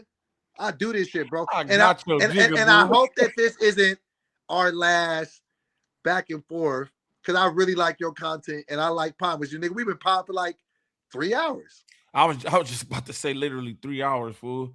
It ain't even. And I appreciate you, and I appreciate you extending your audience to me. Anybody out here, if you putting your money on Sporty, you tripping. I'm gonna knock that nigga out, and I'm gonna put blood on the scorecard. Fact. And I hope I answered all questions. And if you have any follow-up questions, we could do a part 2. Oh, we definitely go. Oh, we're definitely. I'm gonna have you and bro on here both, and we gonna do this up for sure. Cause I gotta see the aftermath. No matter what way it go, we gonna have to do that. But I think we got a better understanding of each other. I appreciate you for allowing me on your platform. Thank you to the audience. Thank you to Sporty.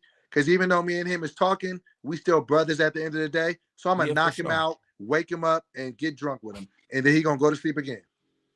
Nah, bro. I appreciate you for even pulling up. Just like I told him in the beginning of this, just how you reached out, bro. It was nothing but love, and niggas ain't gotta do no shit like that. You know what I'm saying? So and whatever you need from me moving forward, you know I got you, nigga. I rock with the content, and it's good, and it's love, and let's just keep that shit going. But put your money on. But the last thing I'm gonna say before I get out of here, put your money on, though. Don't lose your money, cause I'm gonna beat that nigga like he stole something. He don't intimidate me. He don't pump fear. He don't make my heart do this. You know when sometimes you get into a nigga and your heart start fluttering? Yeah. He don't even give me that. I'm gonna knock that nigga out. Period. All right. For sure. For sure. Look, if I put money on you and you get your ass whooped, then you gotta whack out the no jumper tab. I got you. I'm serious. I will do that. If I put bread on you and you lose my bread. I am that confident that he not even gonna get a lot of points on the board. He don't even know how to fight, nigga. I seen his stance, nigga. His footwork is crazy. He gonna be duffed out from the footwork, nigga. Like, don't think this shit is a game. Like, nigga, I know how to plant my feet. I know how to shift my weight, nigga. he get one of these, nigga, he gonna think differently. All right. Shit. Well, whoop, there it is, nigga. Look, what I'm gonna do is I'm gonna shoot you my contact in the DMs. Lock me in. We tapped in, brother. We good. Yeah. And I want to know whenever you do some training, let me know if I can pull up, bro. I want to IRL it. Let the people see what you got going on, unless it's some shit that you don't want people to see. Because I'm in his training. I want him to train hard. I want him to take this seriously. I want him to see how hard I'm making these fucking heavy bags ring, nigga. Yeah. I don't want no sneak surprises. Pull up. Matter of fact, I'm working out Monday in Long Beach. If you want to come, shoot me your number. We can do this shit Monday. All right, say less.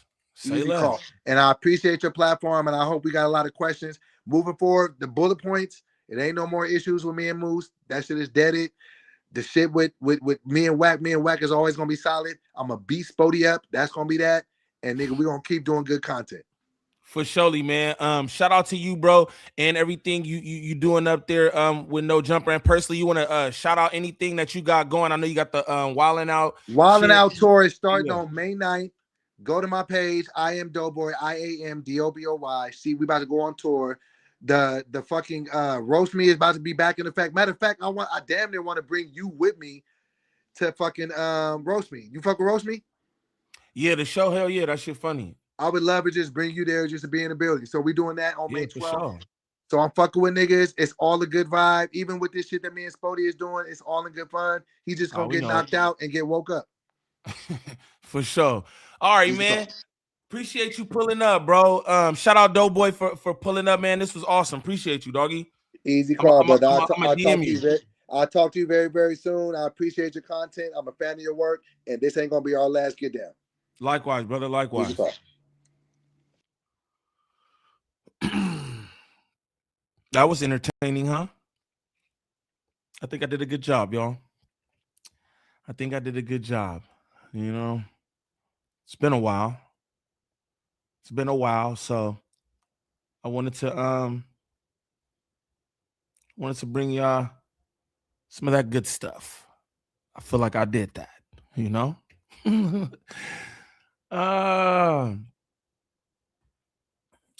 I'll pay monthly to see you win. Shout out Jamar in the building. Poltergeist, what that shit do? I'm about to hop on Call of Duty in a second too. Games. I want to play video games. I gotta get Lil Man together and everything. Bro, shout out everybody who pulled up for this. That shit was awesome, bro. DoBoy's a real good sport. That shit was funny as hell. I won't lie to nobody. I think that shit caught Sporty off guard. I don't think Sporty realized this how bro was giving it up. You know what I'm saying? This was comedy as fuck. Hell yeah. Stream the game. Good stream. Shout out to everybody with the good streams. Appreciate y'all. I'm gonna be back in rotation. You feel me? Going up live and everything. A nigga just been working. You know what I'm saying? And it'd be a lot doing that and then giving y'all the content and getting on here for 4 or 5 hours and doing that. I gotta preserve my energy and shit. You know what I mean? And I do have a 7-year-old. But the Discord link right there for anybody who want to join up in the Discord. Dana White-Eyed Niem. Niggas was calling me Niem King. Don Niem. Yeah, that shit was fire. That shit was fire, bro. Definitely shout out to DoBoy for that and Sporty Face, bro. Yeah, trophies and all that, man. Shout out all the good people in here. Again, I appreciate y'all. We gonna go up this week, so don't worry about nothing. You feel me? Y'all let me know in the comments of this live right here after it's up. Y'all let me know what y'all want to go live on, because all type of shit been happening. So it might be some specific shit y'all want to do up with your boy and all that. So y'all let me know. Y'all let me know in the comments, gang. Drifter, what they do. Y'all let me know, man. Let me know what y'all want to go up with, and we gonna get it going, man. I miss y'all for surely, and I'm glad I could come back with some shit like this. This was fire, man. Again, shout out DoBoy, because he ain't really had to do none of this, and bro just Bro just literally reached out to me and was just like, yo, I fucks with you and shit. And I was like, word, that's dope.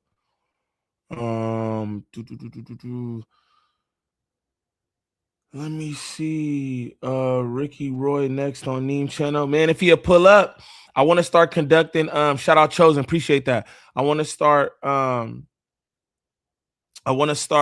like doing some interviews with different people too, because I mean, I do got a lot of different people who fuck with me who probably wouldn't be opposed to coming up here doing this. You know what I'm saying? So I think I want to start doing more of that as well. You know what I mean? But yeah, that'd be awesome. Moose, get Moose on here too. Whoever, you feel me? Shout out Reg Dog. Appreciate that, gang. Man, you ain't even gotta say nothing to the weirdos, gang. Niggas know what's up with me, bro. You don't gotta say nothing to them weirdos. But did your thing. Appreciate that.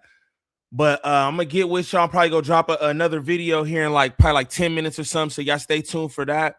Again, I appreciate y'all, every single last person who pulled up in here. If y'all pulled up late, you feel me, run this back because it was a good one. I think it was a good conversation from beginning to end. You know what I mean? But y'all definitely run this back if you pulled up late. Duda, my nigga, my Aki, you know what I'm talking about? Shout out my nigga Duda. But yeah, I'm about to pull up in Discord, play some video games. Shout out to all y'all. Appreciate y'all. Again, I could tell y'all that for probably another hour, man. Until the next time, it's your boy GvnglvndNiem. Peace.